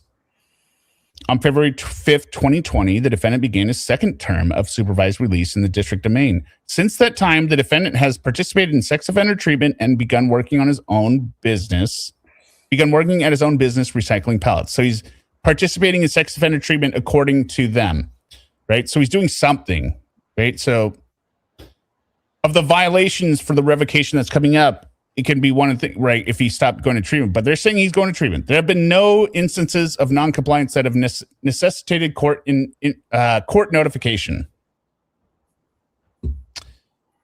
So again, remember, we're talking about revocation now. In their response here, they're saying, well, he hasn't done anything that has us have to intervene, which makes this new one different. The defendant now comes before the court requesting early termination of his supervised release. The United States Probation Office respectfully opposes the request based on the nature and circumstances of the offense and the offender's history and characteristics. The instant offense in this case involves interstate travel to engage in sexual contact with a minor who the defendant believed to be 13 years of age. The defendant began an online, quote, chat relationship with the presumed 13-year-old, who was in fact a decoy, for approximately 1 month before the offense. In that month, the defendant's chat log grew to over 400 pages. Okay, go ahead and check out the Lornography 2025 if you want to see me and ExDerek read it all. Additionally, the chats included the defendant teaching the decoy to masturbate, transmit photos of his genitals, and describing in detail sexual acts which he wished to perform with the decoy. The defendant also encouraged the decoy to delete evidence of their chats. Finally, the defendant traveled over 60 miles to meet the decoy in person. Delete your archives. Delete your archives, kiss your finger. Throughout this time on supervision, the defendant has participated in the sex offender treatment program, though he has failed to complete the program. The defendant's conduct at times was so disruptive to the group that he was removed in favor of individual treatment. Examples of this disruptive conduct include covertly transmitting the audio from the group via an open phone line to Winnie, arriving to the group under the influence of alcohol, fruit juice, and failing multiple maintenance polygraph exams, later making accurate disclosures and admitting to have been deceptive when answering the polygraph questions. The probation office acknowledges the harassment the defendant has been subjected to at the hands of many online groups. It is of note, however, that the defendant has at times willfully engaged members of these groups, including offers to sell autographed items and giving interviews. I would say willfully engaged is an understatement. He was actively engaged with all the catfish, all the trolls for 5 years. He was screaming at them. Why aren't you aggressively? Why aren't you coming up to meet me? I love you, Jamie. The defendant has been cautioned multiple times over the course of several years to cease engaging these requests, and only very recently has begun to do so. The probation officer's administrative office favors early termination only when specific criteria are met. The defendant fails to meet several of those criteria. First, he committed a sex offense. Second, the defendant, given his previous revocation and treatment noncompliance described above, does not show an ability to lawfully self-manage beyond the period of supervision. Finally, the defendant has not remained in substantial compliance with all conditions of his supervision. And I want to highlight that does not show an ability to lawfully self-manage. That's important later. The clinician assigned to the defendant, Julie Rosania, has been consulted on this matter and joins the probation office in opposition to this request. Not Julie. Fucking Julie. He loves Julie, but she's married. Then Lorne's lawyer files this response. As the court likely observed, Mr. Armstrong's May 8th, 2024 motion tracked the court's advice to him at his last revocation hearing that at some point the court might entertain the possibility of terminating his supervised release early. To do so, however, the court made clear that Mr. Armstrong would have to, from that point forward, keep his nose clean, maintain a straight line, stop bothering the probation office, stop drinking, and not be dishonest with the probation office. Mr. Armstrong respectfully submits that the government and the probation have not, in the response to Mr. Armstrong's motion, suggested that Mr. Armstrong has not done any of those things since he last appeared before the court. In other words, he has complied with the advice the court provided him at the time. Okay, whatever. Mr. Armstrong states in reply that more than compliance... Mr. Armstrong... more than mere compliance. Yeah, well, okay, basically, I didn't read this, but the state said more than mere compliance with the terms of release does not qualify a defendant for such remedy. Mr. Armstrong states in reply that more than mere compliance qualifies him for this remedy at this time. As the probation office concedes, Mr. Armstrong has started his own business. He has also become a father. And always looming over this particular case, which likely is not present in many, if any, other cases, is the existence of, in the probation officer's words, quote, the harassment the defendant has been subjected to at the hands of many online groups, end quote. Indeed, on information and belief, lol, according to Corey Richards, right? As they say, on information and belief, lol. The substance of Mr. Armstrong's May 8th, 2024 motion was disseminated within these online groups within hours, if not minutes, of its filing. Just like the new ones are. We find out, just like with Sarah, right? It's everywhere. Everyone's like, oh my God. You see what's on page here? Yeah. Release of Mr. Armstrong from supervised release may permit Mr. Armstrong the freedom to physically relocate to a location unknown to these groups. This is such a stupid argument to make in there. I don't know why you would make that argument. He needs to not know he needs people to not know where he is. Well, you want to know where a registered sex offended. Yeah, and you have a kid now. That's when he's going to be around children all the time. We don't want to know where he is. Well, there's no guarantee of that. Since these groups are spectacularly dogged in their pursuit and harassment of him, it might at least provide him the chance to move forward. Okay. So then the court denies his motion, but I got two highlighted sections here. On July 9th, 2018, Mr. Armstrong consented to a request for modification of the terms of supervised release, which removed an old monitoring condition and added a new computer monitoring condition to conform with the District of Maine's latest version. I highlighted that only to show anytime there's a change in conditions, there's a filing. We have not seen a filing saying there's no more monitoring. Right. Or he can have that burn phone. That's fine.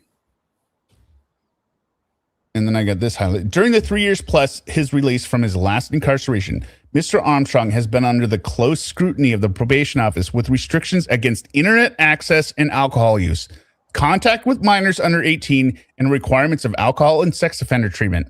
His compliance with these conditions is encouraging, but the true test will come if and when the probation office begins to relax some of these conditions, which they have not because there's been no new filing. Okay, now we get two more.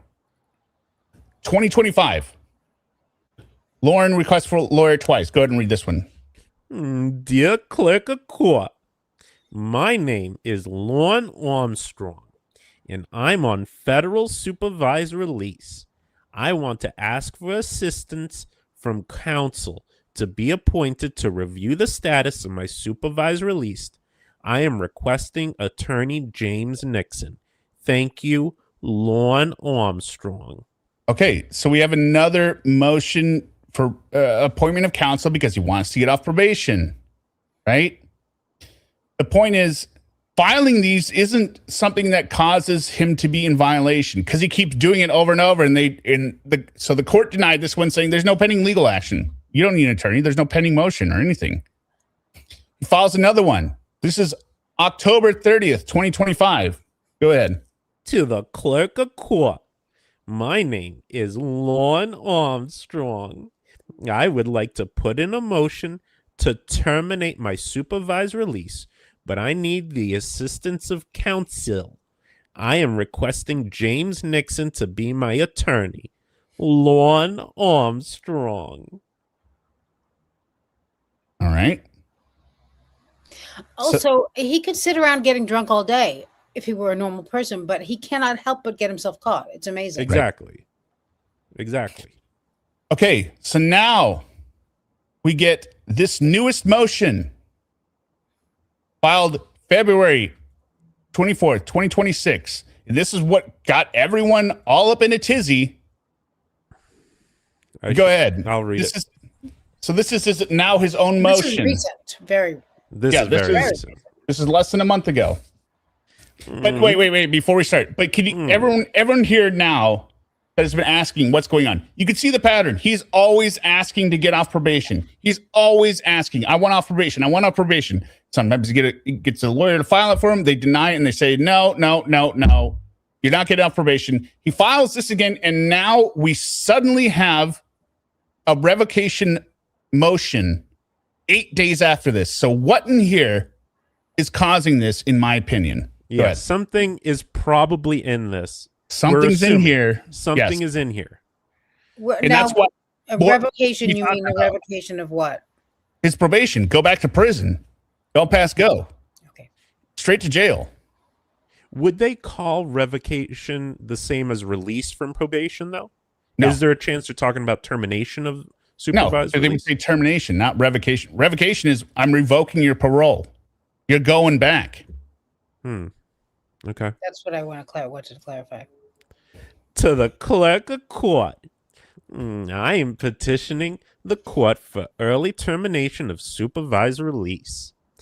I have complied with all my probation rules since my revocation hearing in October of 2019.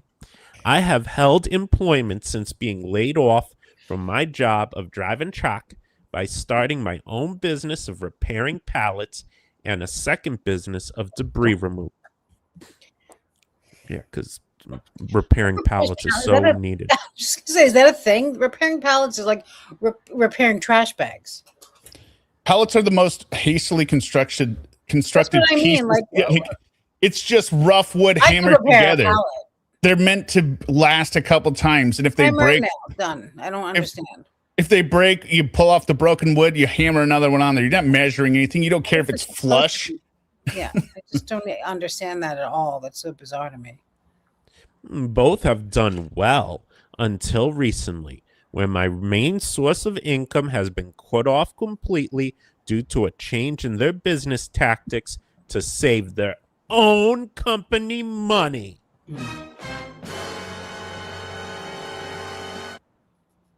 Although I have tried to find new businesses to work with, most of them already hold contracts with other companies.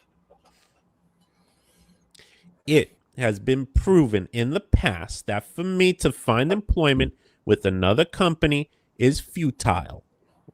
Whoa, Lorne, ChatGPT really helped you out there. Due to the social rejection of others on the internet that insist on calling and harassing any company that I work for in the United States. That's bullshit.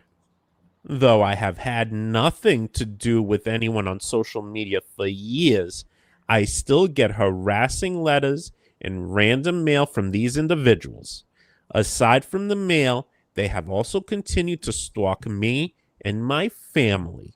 So I think the stalking, if he says stalking, right? I think it's the fact that people drive by his house and videotape it. He thinks that's stalking. It's not stalking. You took it off Google Maps, so we can't see it. If you left it on Google Maps, we could easily see the updates, Lorne. But now we have to get people to drive by so we can see what the trailer failure looks like. It's not stalking, Lorne. And it's not illegal to take a picture of a house. Yeah, it's not illegal. It's not a house either. It's not a house. It's really just a pile of garbage. I did see the update from 10 months ago. It's weird. He's got this structure built behind the metal shed. It always confused. I wonder if he's trying to build another house if he's trying to extend the metal shed. Well, You he can did see- say he was going to build 3 levels, one for him, one for Jamie, and one for Will. There you go. Yeah, it's barely 2 stories though. Like, what? I mean, just the whole thought that Will would want to go move there and live there, like that anyone would. What am I doing? I Okay, have so- recent. Yep. This is another statement he makes here. I have recently married the mother of my 2-year-old child, and we just found out that we are pregnant with our 2nd child.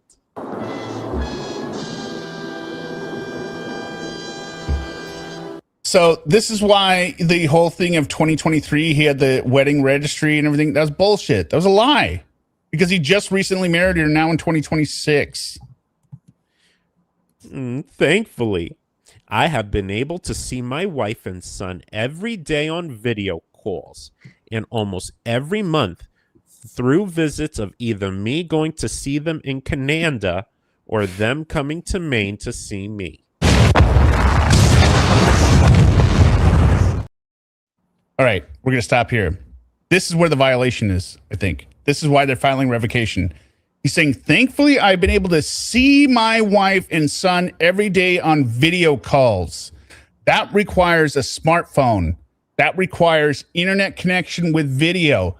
I guarantee you, Lorne doesn't have permission to do this. You don't If think? it's a violation, why would they allow him to like chat with another person online video calls? Well, if he's not allowed to be on the internet, that's one thing. But now that's the way people communicate. And, like FaceTime is like a call, no? But this is probably another burn phone, and he's so stupid. He I doesn't don't know if it would be a burn phone. Okay, well, They wouldn't know that. It doesn't matter. the it's second burning. alternative is the second half of the sentence. And almost every month through visits of either me going to see them in Canada or He's them Canadian. coming to Maine to see me. Lorne a cannot be Canadian. around children without a class, him and Ashley passing a class, which I guarantee he didn't do as well. Right? So one of these portions has got to be the violation. And Lorne is so stupid that he obviously didn't write this because it's a little bit better than before, but Ashley wrote it, so it's not much better. Yeah, I think Ashley just used ChatGPT. But ChatGPT wouldn't spell Canada. That's true. So I think it's a mix of both. It's I mean, you should automatically lose your citizenship if you misspell the country Canada. Canada. He also makes another big spelling mistake. I can't remember what it is. Yeah, I later don't on. remember specifically what it was, but this is why I don't know why more people aren't focusing on the revocation part and this possibly being the source, because he is so stupid. He's self-snitching. That's why I don't understand. He should have just stay under the radar, Lorne. You're able to go to Canada, right? Probation's letting you go, and Canada's apparently letting you in, apparently according to yours, and you're having sex with a woman. What are you doing, Lorne? Why are you self-snitching? So if he ends up going back to prison based on the statements made in this letter, this would be amazing. Chatterbait Billy says, wait, Lorne is going to jail. They filed an extension they asked for an extension to file a revocation. So something in this letter is sending them off. It's not just because he did it again, because he always do it. He always does it. I don't think the extension is a big deal because the government always extends. No. Yeah, the extension isn't a big deal. They're saying we need time to file revocation. this revocation. Yeah. Is what caught my eye. Yeah. Okay, good. Caught both their eyes. No, wait. Shit, what was it? Chatterbait Billy says, didn't they do that last time? No, they just opposed him getting off probation. They didn't, or not Chatterbait Billy. Yeah, it is Chatterbait Billy. Did they do that? No. The last revocation request was in 2019 when he went to prison. Good. Although the arrangements is better than nothing, and we are grateful for it, it also takes an emotional toll on my wife, son, and myself every time we have to depart. Our son is showing signs of my absence affecting him. Does that mean he's flourishing? second flourishing? child on the way.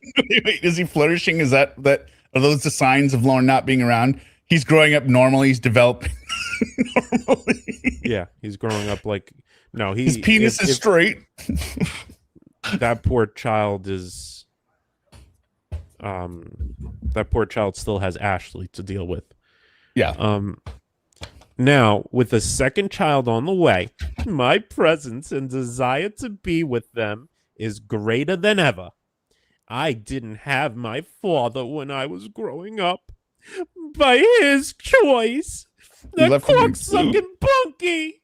Bunky, Uncle my sister's leg. I don't want to see him. Uncle my sister's leg when I was 11. He gave Bunky my truck. And Dale left when I was 30. Dale literally built them a house, and he's upset. Kit Kat, he was 30 when Dale left. Dale came in after his dad left, who was basically never there, and Dale was there for 28 years.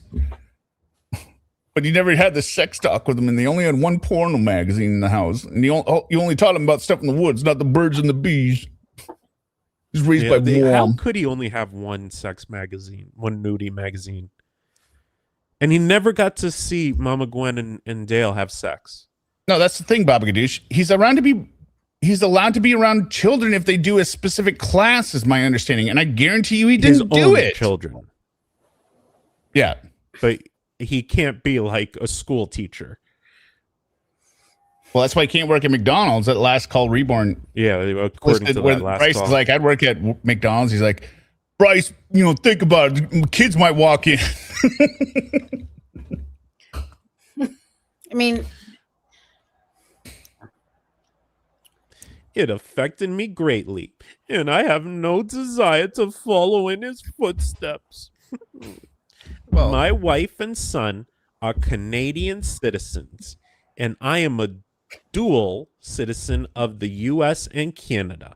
My plan is to move to Canada to be with them and live and work in an unknown location to the online stalkers and harassers so we can try to give our children the best life possible.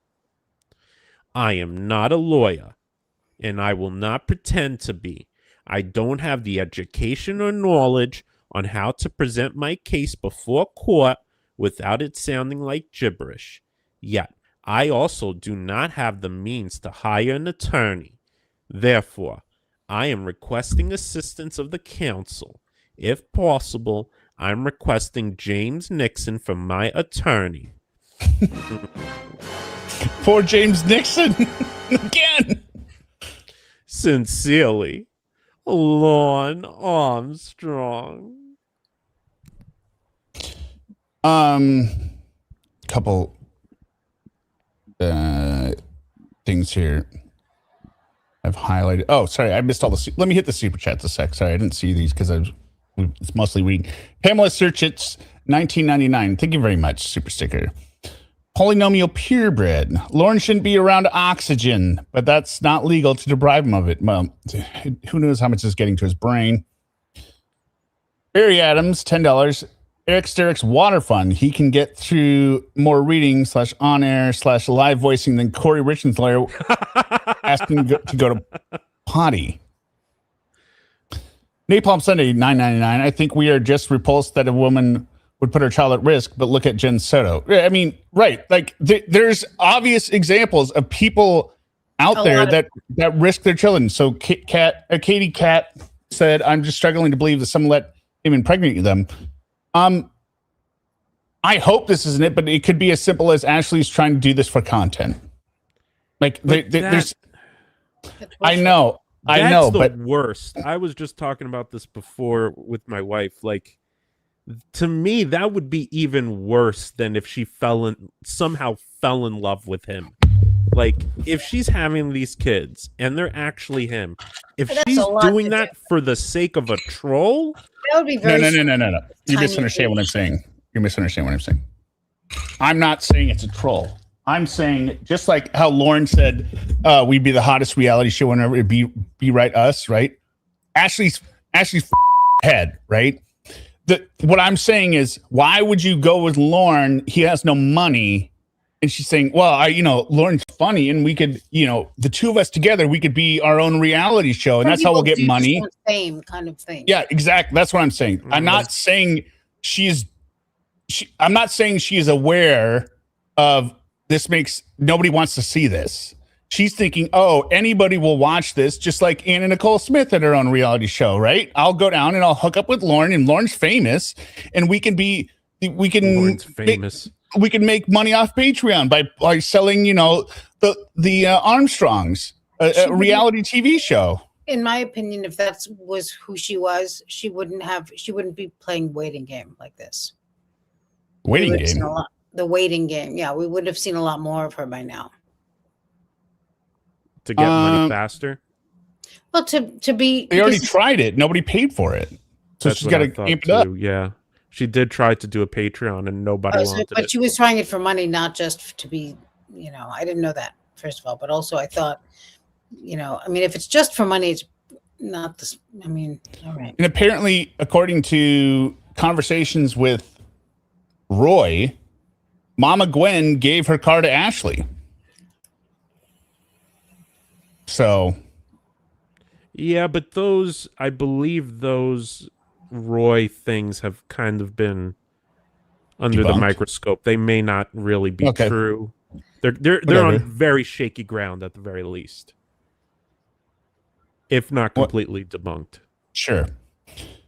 Dora said, "Is he allowed to leave the state without permission?" He has permission. The probation office was like, he can't leave the state. He can go to Canada. He can leave the country, but God forbid he goes to New Hampshire. Yeah.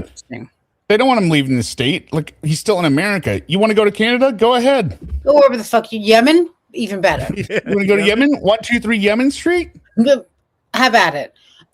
So what happened with the Patreon, though? Hold on a sec. Chatterbait Billy, I still don't get how he got dual citizenship, even if by descent, unless he got it before his felony. That's what my understanding is. He would have had to do it before his felony. So maybe this is just a misunderstanding of Lorne thinking like, oh, yeah, I'm a dual citizen. Maybe that's something that could cause revocation. If I don't know why they're representing his citizenship. Okay, it's possible as well. Carolina Hurtado. Okay, so if he didn't do the classes, wouldn't he be considered a violation because he failed to do what the judge ordered? Well, he's in one-on-one counseling. He eventually got sent back to prison because he got kicked out of the class. But that's it. Okay, go ahead. Sumi, you're asking about the Patreon. Go ahead, ExDerek, answer. Yeah. So when they did that visit, I sent the videos to you and hear me out. They did that visit. The initial idea was she and her ex-husband at that time, I suppose,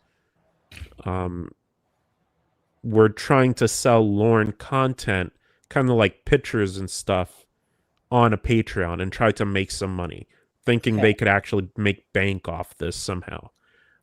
Clearly, she's a scammer, right? And she's just trying to make a quick buck. And which also aligns her with Lorne. Which also aligns her with Lorne. Yeah, nobody cared. Nobody paid for it. No. See, that's the difference between the Sarah Boone people and right. People. Yeah. What do you mean? Well, because of the third rail. No, I thought you were talking about like us following. Yeah. No, people don't want to see Lorne with somebody else. It's not funny, right? It was funny when Emma and I'm pretty curious though. I mean, I would be curious. We're talking about it right now. Like, I would say it's curiosity. I'm surprised that nobody was interested. Nobody. That's what I heard. That it just. I don't know if it was nobody, zero zip, or if it was like very like a trickle and just not enough. And you would think that anyone interested would have gotten it and leaked it by now. You know. Well, so the difference is like this way I see it.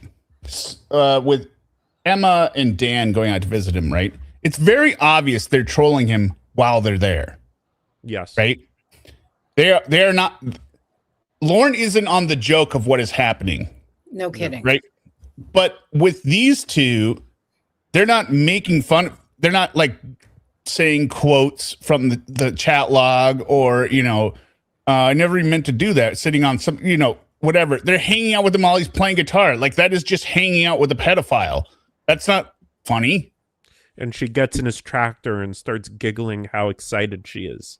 She's laying on his bed, laying in the bed with him. It's just disgusting. Yeah. Anyway. No, arrears after, it's nothing, Monica. It's just a list of charges showing that there's an outstanding balance.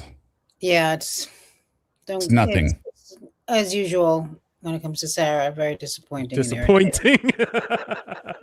Everyone just needs to, just like with the verdict on Friday, everyone needs to relax until there's something that's actually like available that's interesting. There will be. No, I know, Speaking but of like, which, where the hell is Judge Jackson? Yeah. What I'm hoping is that she's doing a discovery on all of Sarah's financial claims about how she didn't get how she didn't get any donations, and really going through that to see what the truth is there. And I also hope she's looking into her glucose concerns.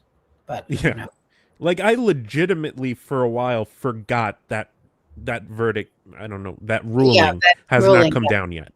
Like, I legitimately forgot. Yeah, it's been so long, but I'm also, or she's just waiting till that kid is 18, which maybe. Oops. There we go. What did Suma do? You put Suma in the No, I took off. I went back to the other thing. Bob Gadoosh says the night briefly, but has he really gone over to Canada even with this felony? We don't know. He says he has. And that's really the moral of the story, I feel like, is there's really not much we know for a fact. Like, I'm telling you to relax, Baba Gadoosh. Well, you told all of us to relax. Yeah, I said everyone needs to relax.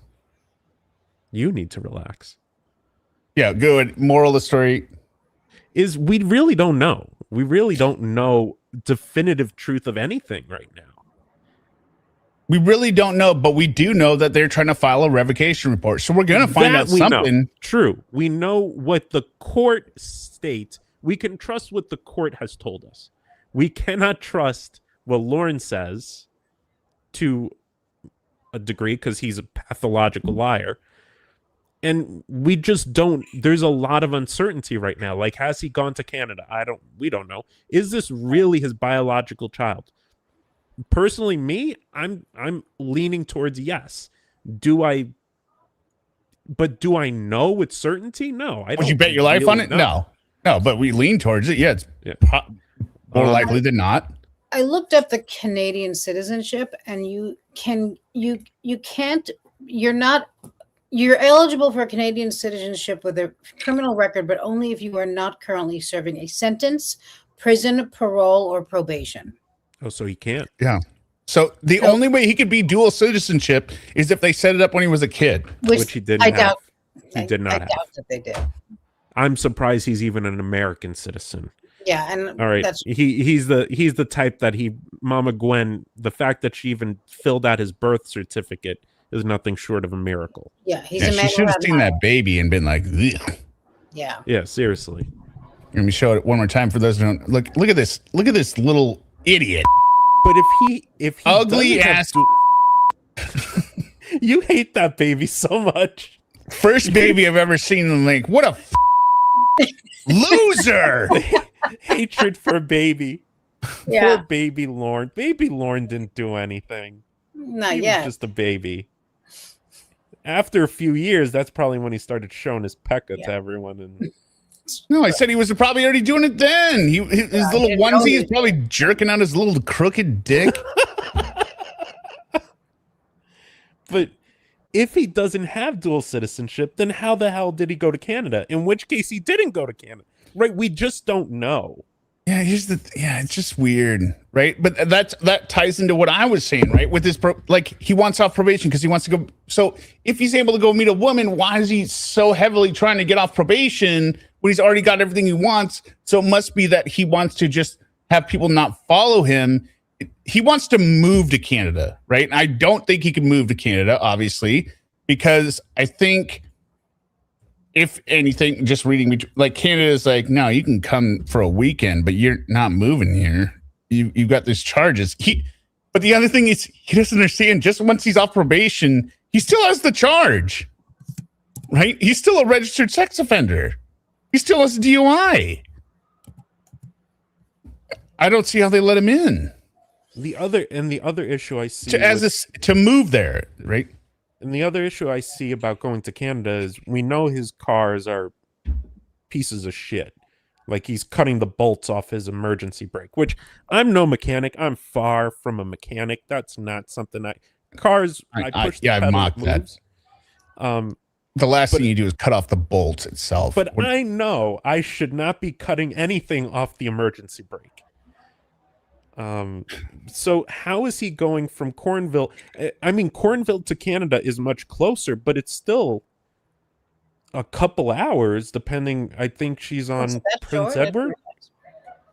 So like 2 hours, that's several hours. Yeah, she's on PEI. Here's the question. And I think Reborn also said this. Why doesn't she just come here? She does. Right? You mean move? No. Why doesn't she just move here? She probably has a job. Well, she sells. She's fish, a dog groomer, I think. Oh yes. I think that went under. I'm not positive. That's a job. That's really like. She didn't graduate high school. Okay. And she got her GED with a very low score, I believe, based on her own. This is not me mocking her. This is her own video. Yeah. Where she says it. And I don't know, like. Napalm Sunday says, what if Trashley influenced him to write all that knowing he'd be sent back to jail and then she'd release content of the relationship? Okay. Well, go ahead. I have a very strong opinion of that. Pissed off that a child was brought around him. Napalm Sunday, is it worth having sex with Lorne to release content? I don't think that she would know that he'd be sent back if he wrote it. And no, but I mean, what is it seems like a lot of work. What they say is the juice worth the squeeze? What's the phrase? That's the phrase. What do you like that? That's like would you rather stay where you are, or actually would you rather be broke or have sex with Lorne and have $1 million? I'd rather be broke. Right? How many times would I have to have sex with Lorne? One time. Man, $1 million isn't even that much. I'm not going to feel it much. No, you're not going to probably feel it. Okay, so you're going to know it's happening. ExDerek's gay for play. Gay for pay. Listen, don't hate the play, hate the game. Hate the game. Okay. Which video are people wanting to see? I think people want to see Ashley. Okay. But do you really want to? I mean, it's your channel, your call, but I'll put it up there. I don't know. I don't have the link. And there's no real juicy. Oh, except for the two where they visit. But that also shows we're talking about. Those are the ones you showed me, right? The other day? Or short. Yeah. What channel was that on? I could send it to you. I don't remember. It's a weird channel name. They're shorts. They're not even videos. Can you email it to me? Yeah. I texted it to you. No, but can you email it to me? Because I'm on my computer. Well, you're saying like this is a computer, it's not a phone? Yeah, we understand. Well, if you had a Mac, it wouldn't make a difference. You could. Well, I don't have a Mac. I'm a PC. You could also just email it to yourself from the I'm text. a PC. For the love of God, don't do too much work over here. Okay, all my texts come through, Oh. and I can just click on it on my computer, and it's really. Or I mean, I sometimes will email myself things from text. Well, you know what? I can't afford a Mac. All right, Moneybags over there. Moneybags ExDerek. Well, that's because he's having all the sex with all the people for all the money. Moneybags was just looking at his paycheck earlier today and getting very worried. Crying with happiness. Yeah. Tears of joy. He's wiping it with all the money. Telling me this is how much I get for dealing with my these God. All that fucking shit I put up with all week. No, and you're like, man, this is so many. I don't deserve this much money, is what you're saying. I don't deserve Take it back. Take some of it back at least. I don't. The link isn't. You'll have to send it to me again. Here we go. I just got it. I just found it. And you want it emailed? So well, you can text me. I have my email pulled up, so either one. That's fine. By the way, the link you sent me earlier with Nick Wagler, it's the Nick side of the conversation. It's not the stream where he's raging. Later on, it is. There's Okay. 2 parts to it. Why do I picture James? No, I mean there is a part where the police are there, but where's the raging beforehand is what I was looking for. Oh, the before rage. Yeah, Yes. I have heard that. I have heard that one. I just can't remember where I saw it.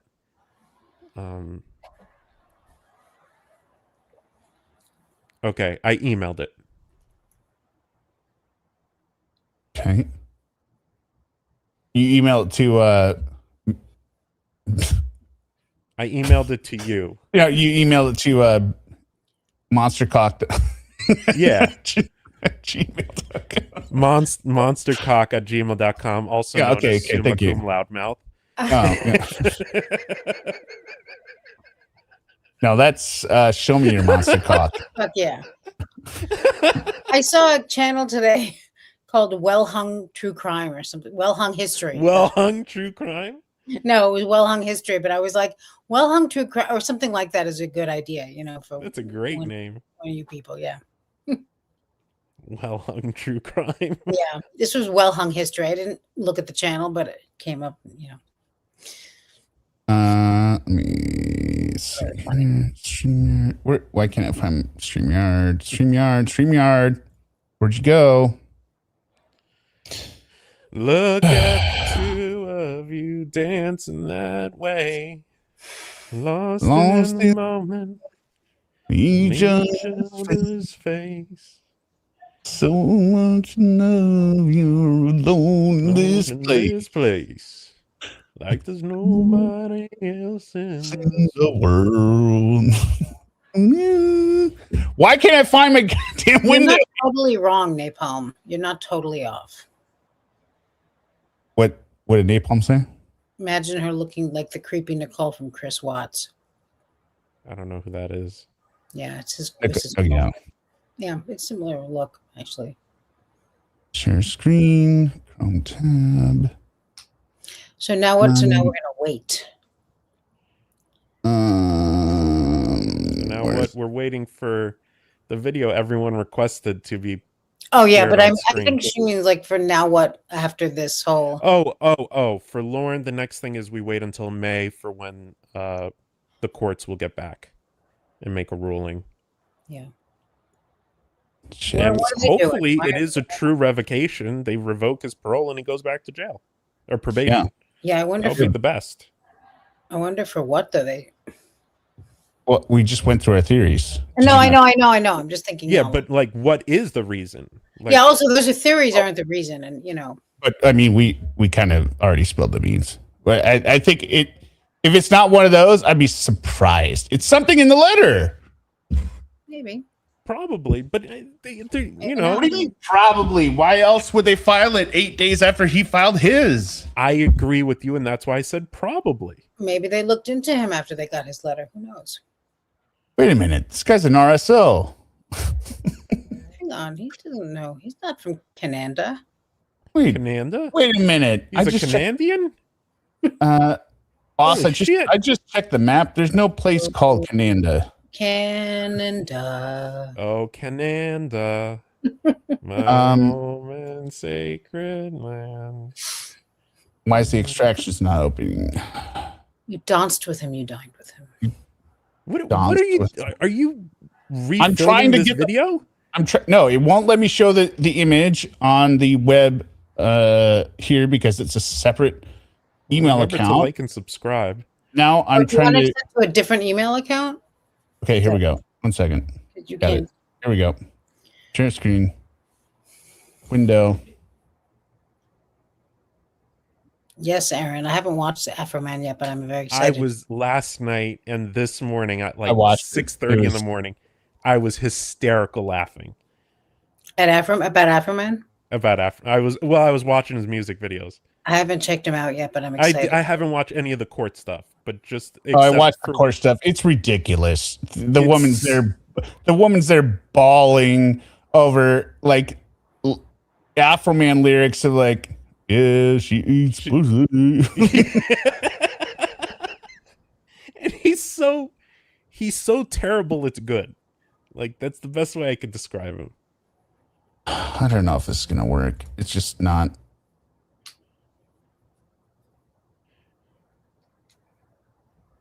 I don't understand this. And Meowgarita, you asked if Ashley is different than Ember. Yes, totally different people. Ember and Fierno,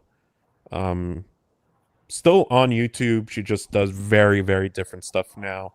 She's into very different content nowadays, but she's still around, and just not under that name. She doesn't go under Ember and Fierno anymore. Ashley is someone from Canada who we just don't know what she's doing and why. All right, I think I found out how to get it here. Actions. This. Yeah, maybe Hope just said something about Lorne thinking if you visit Canada twice, that makes you a dual citizen. That's right. That's possible. That's a great point. And he would be stupid enough to be like, oh yeah, I left the country. I went to this other country. I'm a citizen there now. Like, Yeah, I went twice. The whole thing is like, I don't know. He did not write that missive alone, for starters. no. First of all, he only spelled Canada wrong once. So clearly Correct. he's had And he used the word futile. Canada. the word futile, and he used a few other. He wrote He it. used the word like, therefore with a comma. yeah. Yes. All right, here's the video. Ready? All right, let's You want do the this. truck one first or him jamming out? Well, let's do him the jamming out jamming with the out Lorne. first. Yeah. So this is Trashley's ex-husband playing the pots. They were married. Ashley was married to him when they met. Lauren. Yeah, which looks like tent spikes, and Lorne is over there with his guitar. This And is look this at is Pitmaster Lorne with that barbecue.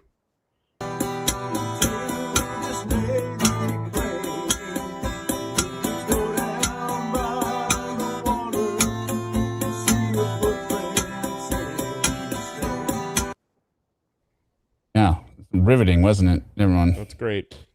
Okay, now here's Trashley in the truck. This is not on. Oh. That's It's her. not old fashioned. Oh my god, this is terrifying. I could never.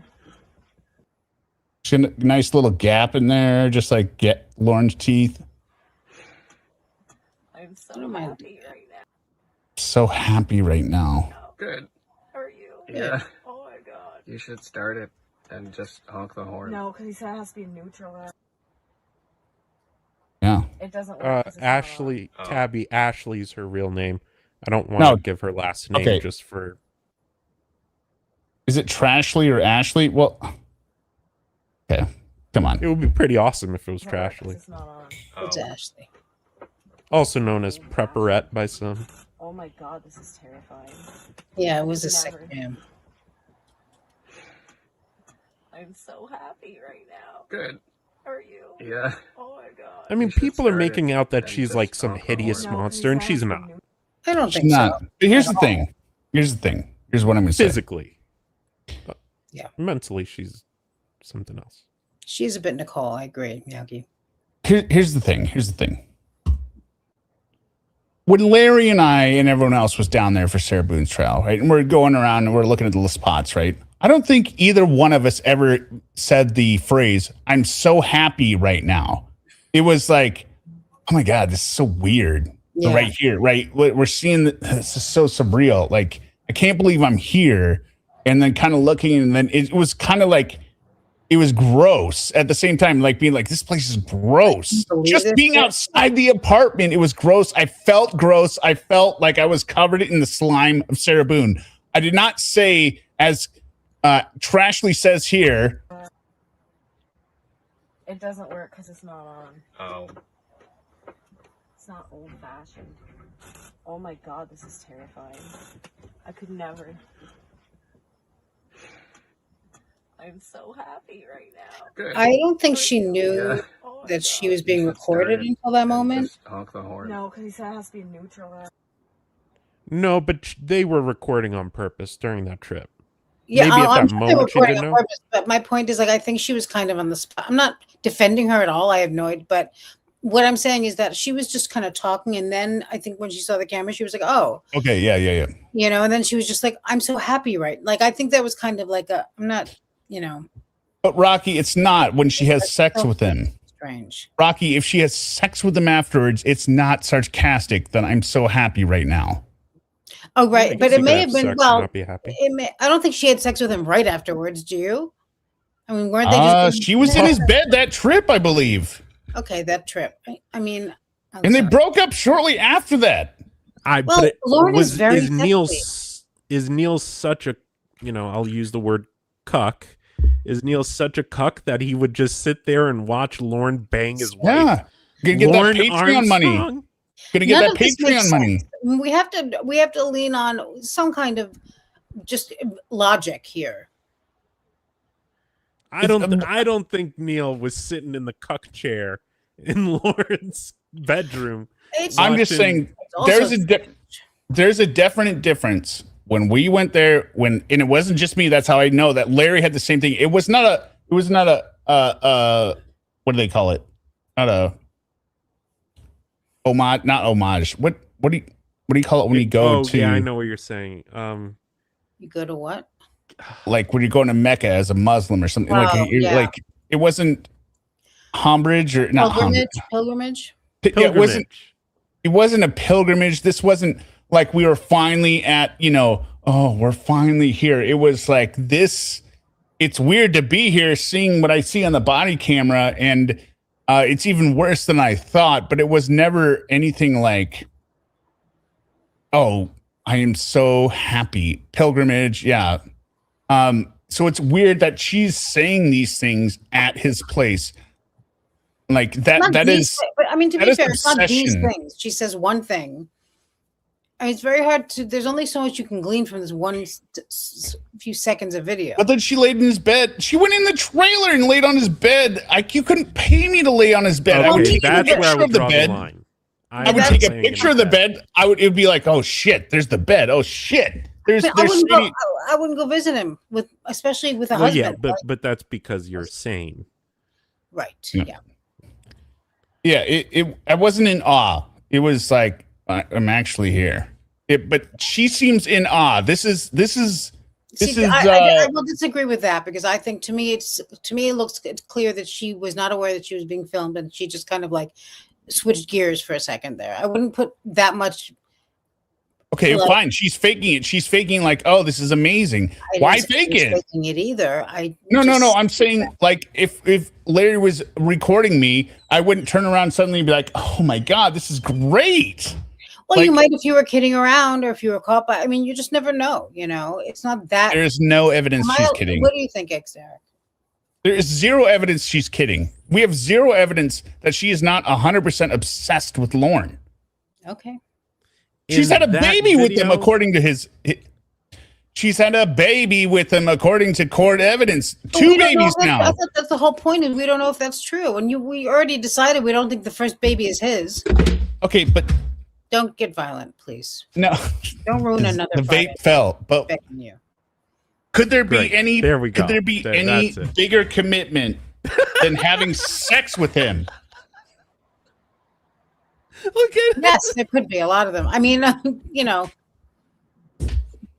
This isn't an undercover CIA agent, like CIA agent, CIA agent. Bringing trying to convert an asset with like sex or something, right? Like you should not like a honeypot. This isn't to win the Cold War. This is a pervert in Maine who gives a just to get some more pictures of inside his trailer. Yeah, I mean, listen. Can we all agree that she's out of her mind? Yes. Yeah. Okay, I think that much we can agree on. This is not a well individual. No, unfortunately, she's not out of her mind enough to like never leave her trailer or wherever she lives.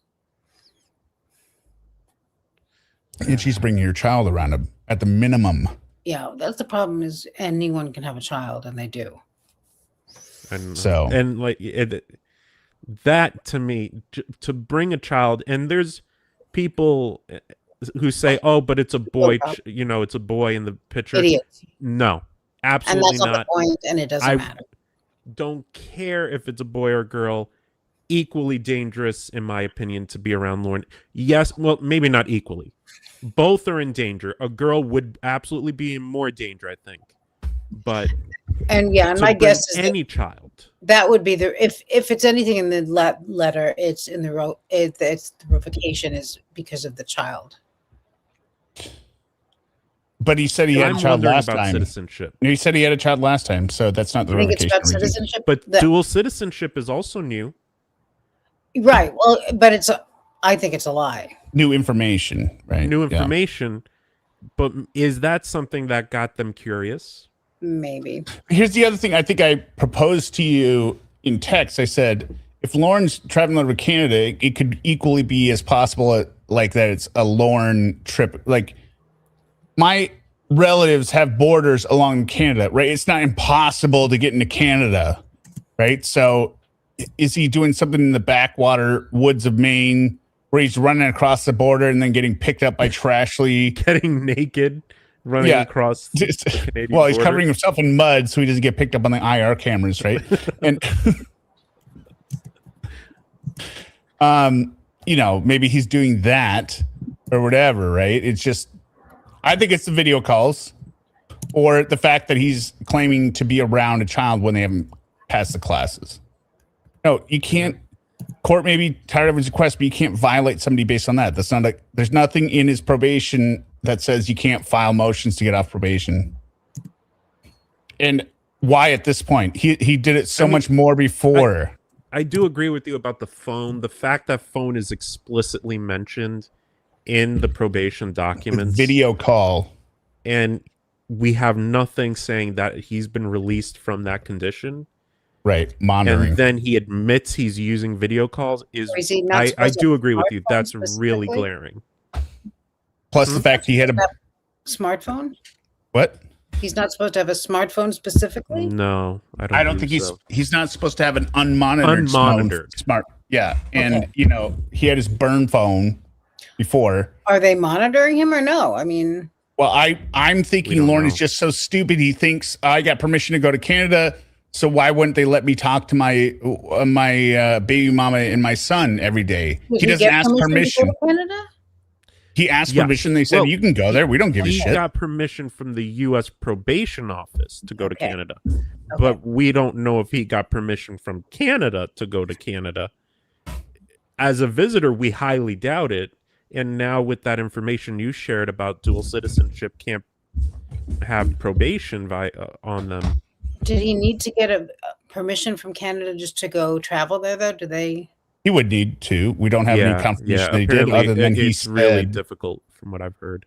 Other than the fact he said he's gone to Canada every month. Yeah, but he's a liar and an idiot. So that's it. That's the update. Everyone can just chill out now and stop freaking out. Us to chill out. Yeah, my chair is sinking again. If people chill out, you'll have no videos to make anymore. So yeah. Who are you to tell anyone to chill out? And there's that. My doctor said I need to stop doing things that raise my blood pressure. So this is actually the last stream of this channel. That's it. That's it. Good one. It's a farewell stream. Farewell stream. God forbid. Any final words? Yeah, kiss Suma or finger. ExDerek? Okay, Suma. No. Okay. Well, thank you everyone for being here. Remember to check out Rat's Lay It Down song. We delved into Suma's middle school years in the chat. It was pretty amazing. She sent us some interesting pictures and gifs. And hey, no, that second song Suma sent was fire. Yeah, he wouldn't know. I just spilled the entire glass of whiskey on my keyboard. You mean TKA or the other ones? Cherie. Yeah, Modern Talking. Yeah, he didn't listen to that, so he wouldn't know. That was so good. And also, I listened to that 1914 whatever video, and I heard 1917. I don't know. 1917. He sent it to us like 6 times. Oh yeah, I listened to as many videos as he listens to that we sent. I said I spilled the entire glass on my keyboard. You were joking when you said that. An entire glass. It's still dripping. It's a good thing that's a new keyboard. Is it? Yeah, this is the Yeah. new one. Look, Yeah, it's 'cause still. he just broke it. Look at this. You should maybe buy like a value pack of keyboards. Do they this. sell keyboards Look at by this. the dozen? You need a sippy cup, my friend. Look at this corner here. I don't Look know at if they do. Probably not. Yeah. Hold on, it just went doo-doo-doo. Hold on. But yeah, I watched his 1917 video, and I gotta say, I have no idea what I was watching. Oh, I didn't It watch was it. very A great avant-garde, cinematic- very. A very cinematic, great musical sequence. It looked like a dream sequence. It's the best way I could describe it. It's all ruined. It's all ruined. Well, We could blame Lorne. Lay like keyboard upside down now. Maybe it'll dry Put it out in in the rice. morning. maybe. You know, I'll put it in you gotta rice. get those little silicone beads. There's a way to do it, but it's a pain in the ass. Okay. Anyway, Can you good even night, end the everyone. stream? What? Can you even end the stream without the keyboard? Yeah, no, I can. I Stay here can. all night now. It's over. Okay. It's over. Kiss your finger. Kiss your finger. Goodbye. Bye. Bye. Lives. Yeah, Kayla Marie. Come on. You know you mine, little baby girl, right? Here we go. Come on. Kayla Marie. You know you are my precious baby girl. I swear I love you just so much, my little princess. My little baby girl, let's just have sex. Now listen to me, Kayla, miss. The penis wants his girlfriend now. Miss vagina between your legs, Kay. So tell me, did you count? Did you count those hairs down there yet? Or were there too many for you to count? Cause Kayla, if there are, I mean they just might be okay. As long as you promise to taste my wine. The worst stuff that comes out of a grown man's penis. Tell me, Kayla, do you know what it's called? Because you have it too. It drips out of your vagina. When you get excited and I'll taste it. I wanna taste your cum, your 13-year-old cum, Kayla. Eating is what it's called when a man licks all up and down your clit.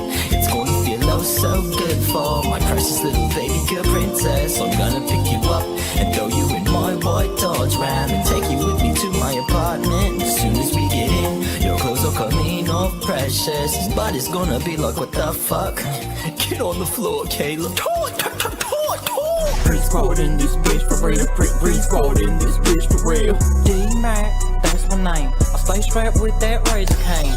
Gonna shave my Laura, babe. I thought we agreed Kayla was her name. Shut up, Lorne. This verse is mine. I know it's yours, but you're out of your mind. Cause I love the first, the baby girl is mine. Don't do this again.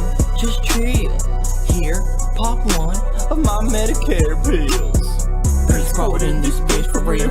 Free squad in this bitch for real. Lord, aka son of Cord. Crucified, will and green, tell me thanks the Lord. Paid the price for your sins, really miss my dog. His name was Bud and I miss him a lot. Bitch, you know I'm with the shits. Sitting here jacking at the Kayla's pics. She just so cute, you know what? I might have to go up in her butt. You, not K, let's get to shade. Free squad in this bitch for real. Free squad in this bitch for real.